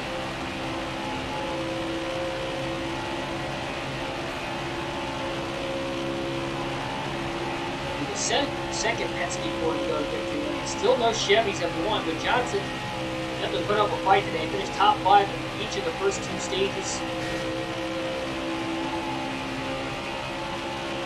Led some laps in the second and third stage of the race as well.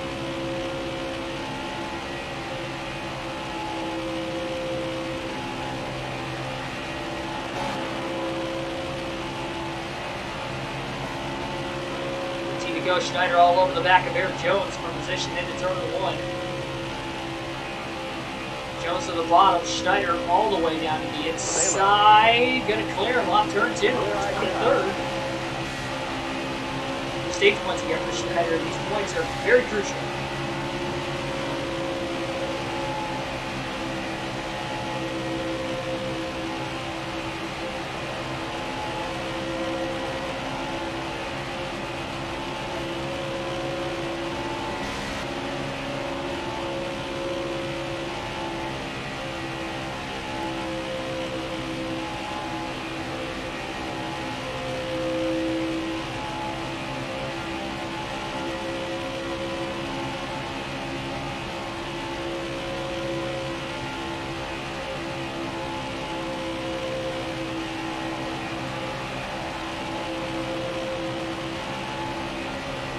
Catching Corey LaJoie and David Reagan.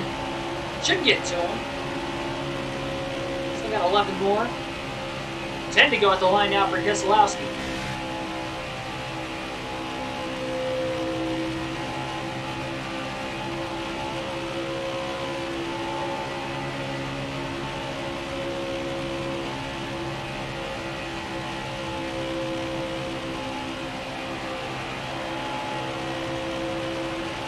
Reddick in front of Reagan and LaJoie as well, and we mentioned Reddick was already 2 laps down, so Car there on the outside.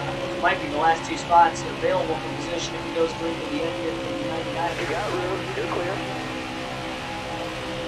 Story of the day, he's just been getting pushed around on the restarts. He did lead briefly there towards the end of stage 2 on a different pit strategy, like about 15 to 20 laps.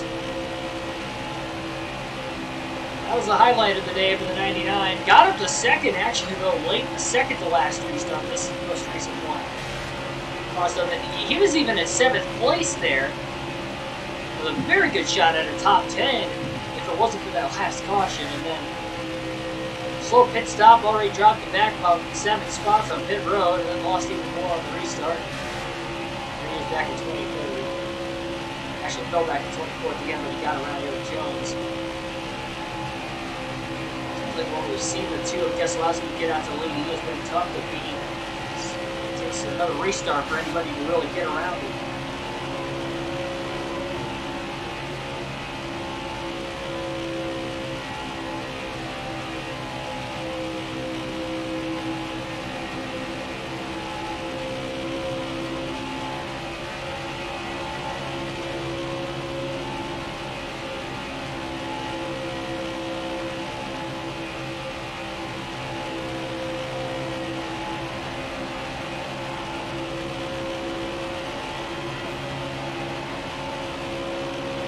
Six to go at the line for Keselowski.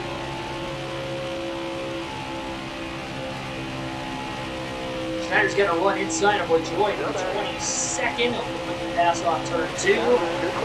Nice set now on David Reagan. He's about 4.5 seconds behind 20th place Alex Bowman. So Reagan will be the final driver that Schneider can catch for position here as he's still stuck behind Reddick. Pulls out of line now. Schneider makes the move. The inside little contact with Reagan. Squeeze play there, trying to trap him behind the 8 of Reddick. Many times the Schneider's been moved out of the way today. That's the rear bumper damage he's got right now. It'll get frustrating into this race, that's for sure. They've gone his way on the restarts today, and they haven't gone his way at times. So he definitely didn't go his way late.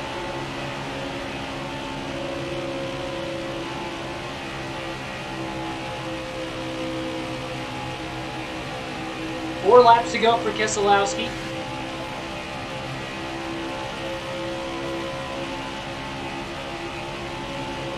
You mentioned unless it goes to overtime, we're really not going to see anybody have to pit for tires before the end of this race. Bell and Bowman actually battling for 19th right now on the leaderboard. Side by side, they are side by side with Bowman on the bottom, Bell on the outside. So they get to racing each other up, and maybe Schneider can catch him and get 2 more spots. But it's going to take a lot more racing than that to try and catch him here to the end. Schneider will finish on the lead lap for just the second time this season. Chance of him going a lap down late with 3 to go. Keselowski charging his way off turn 40, about half a straightaway behind where Schneider's at right now. Bell and Bowman race each other to the top of the track. Well, in the midst of lap traffic, we'll see if anybody will get Keselowski's way and allow anybody to catch Brad here late. Not sure who's in second. Also see if Keselowski can get to the white flag this time by to see the flag. The race will be concluded here. Yep, white flag in the air, 1 lap to go. For Brad Keselowski here today at Atlanta, trying to get his 3rd career Atlanta victory. His first of the NASCAR Heat 5 season.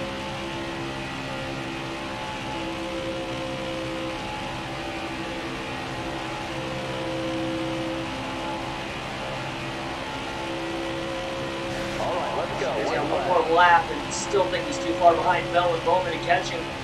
Checkered flag in the air. Brad Keselowski picks up his first win this season. 5 different winners in the first 5 races of the season.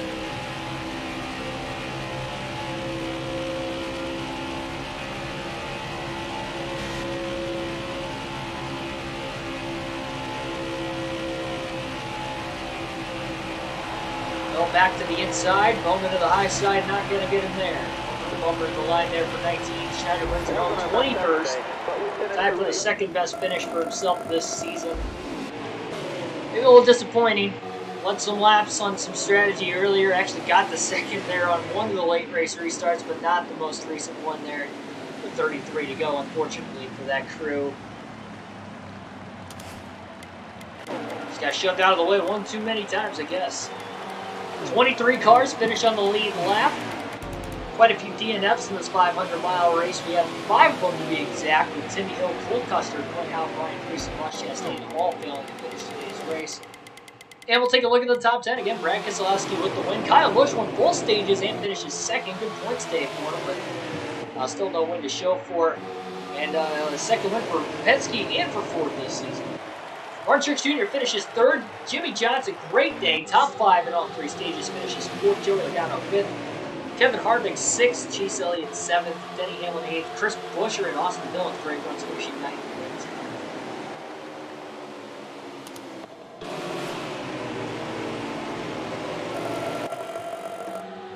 I don't know if we deserved a better finish. I mean, we ran as high as 17th on like a long green flag run at one point behind. I don't know. It's just tough to say. We just have way too many cautions to really get anything going on those long runs. We only had 2 green flag pit stops in a 500-mile race at Atlanta, nonetheless. We only had 11 cautions, tied for the most we've had in a single race this year at the Daytona 500. These points are not accurate. The winners are, though. And again, the 5 different winners would be Schneider, Hamlin, Logano, Keselowski, and Jones.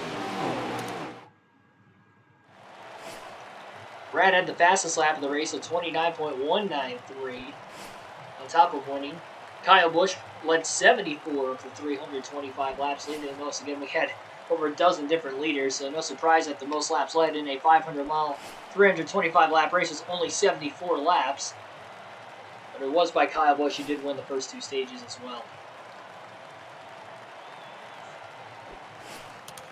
So let's take a look at what's going on in the shop before we exit the stream.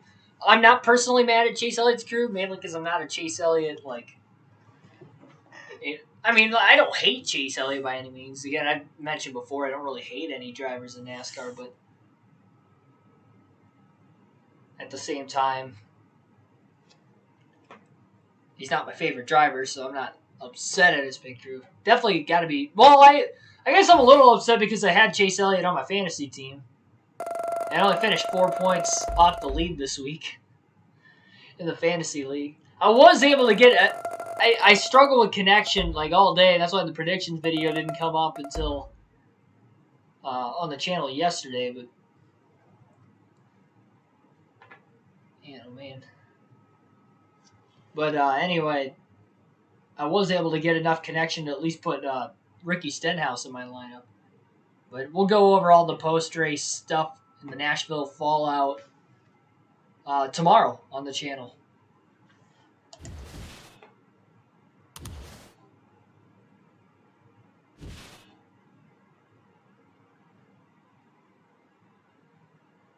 A clean race by my good friend. I got pushed around a lot. Suarez, hey, why'd you run me off the track last race? I'm a nice guy. There's no reason to take me out. Thought we were friends. Now, Suarez, as well as like probably 24 or more cars that shoved me out of the way, was one of the guys that I remember when we got into each other. We got into each other a couple times. Once we were 4 wide and Reddick kind of shoved Suarez into me. That wasn't any of our fault. But there was another time where Suarez got squeezed into the wall by me because he tried to push me, and he clipped my right rear, and I got loose, and then he got to the outside when I was like fishtailing down the front stretch. I squeezed him into the wall. So I'm going to provoke Suarez here because he kind of started that incident. And if he's talking about the Reddick incident, he's talking to the wrong guy. He should be upset with Reddick taking it 4 wide and squeezing him off the track into me and David Reagan at the time. Well, we failed another contract incentive bonus. Now I kind of know the ceiling of the race team. Oh, geez. I think we got to go 2 top 20s and get whatever money we can. I'd like to finish 2 top 10s, 2 top 5s. I mean, $748,000, but I mean, let's be honest. I'm not going to be able to get that. The only problem with winning the Daytona 500 is we get these sponsorship incentive bonus like goals, and they're above our possible expectations because we're 5th in the playoff standings. Of the 5 drivers of the different win, we're last in points behind them all. That I can probably attest to even with doing the points myself because we haven't gotten any stage points outside of the 500 as well. So we haven't even gotten a top 20 outside of our win in the Daytona 500, which was miraculous, but still. I don't know if we would have won if the caution didn't come out in the last lap. We'll never know. I could have blocked for the last 3/4 of a lap. You never know, but that was going to be tough. Next race is at Homestead. That will likely be Wednesday night. We're going to go to NASCAR 05 tomorrow so we can get the NASCAR Fantasy podcast in, as well as the NASCAR 05 race. So either truck or Busch Series race, and they're likely going to be a truck series race on NASCAR 05 tomorrow night, so you can tune in for that one. No official start time whenever I can get home from work. Let me check to see if it's going to rain tomorrow. If it's going to rain tomorrow, then we will run NASCAR Heat 5. So let me check. Just one quick moment here. It doesn't feel like I got to work tomorrow, but I guess I do.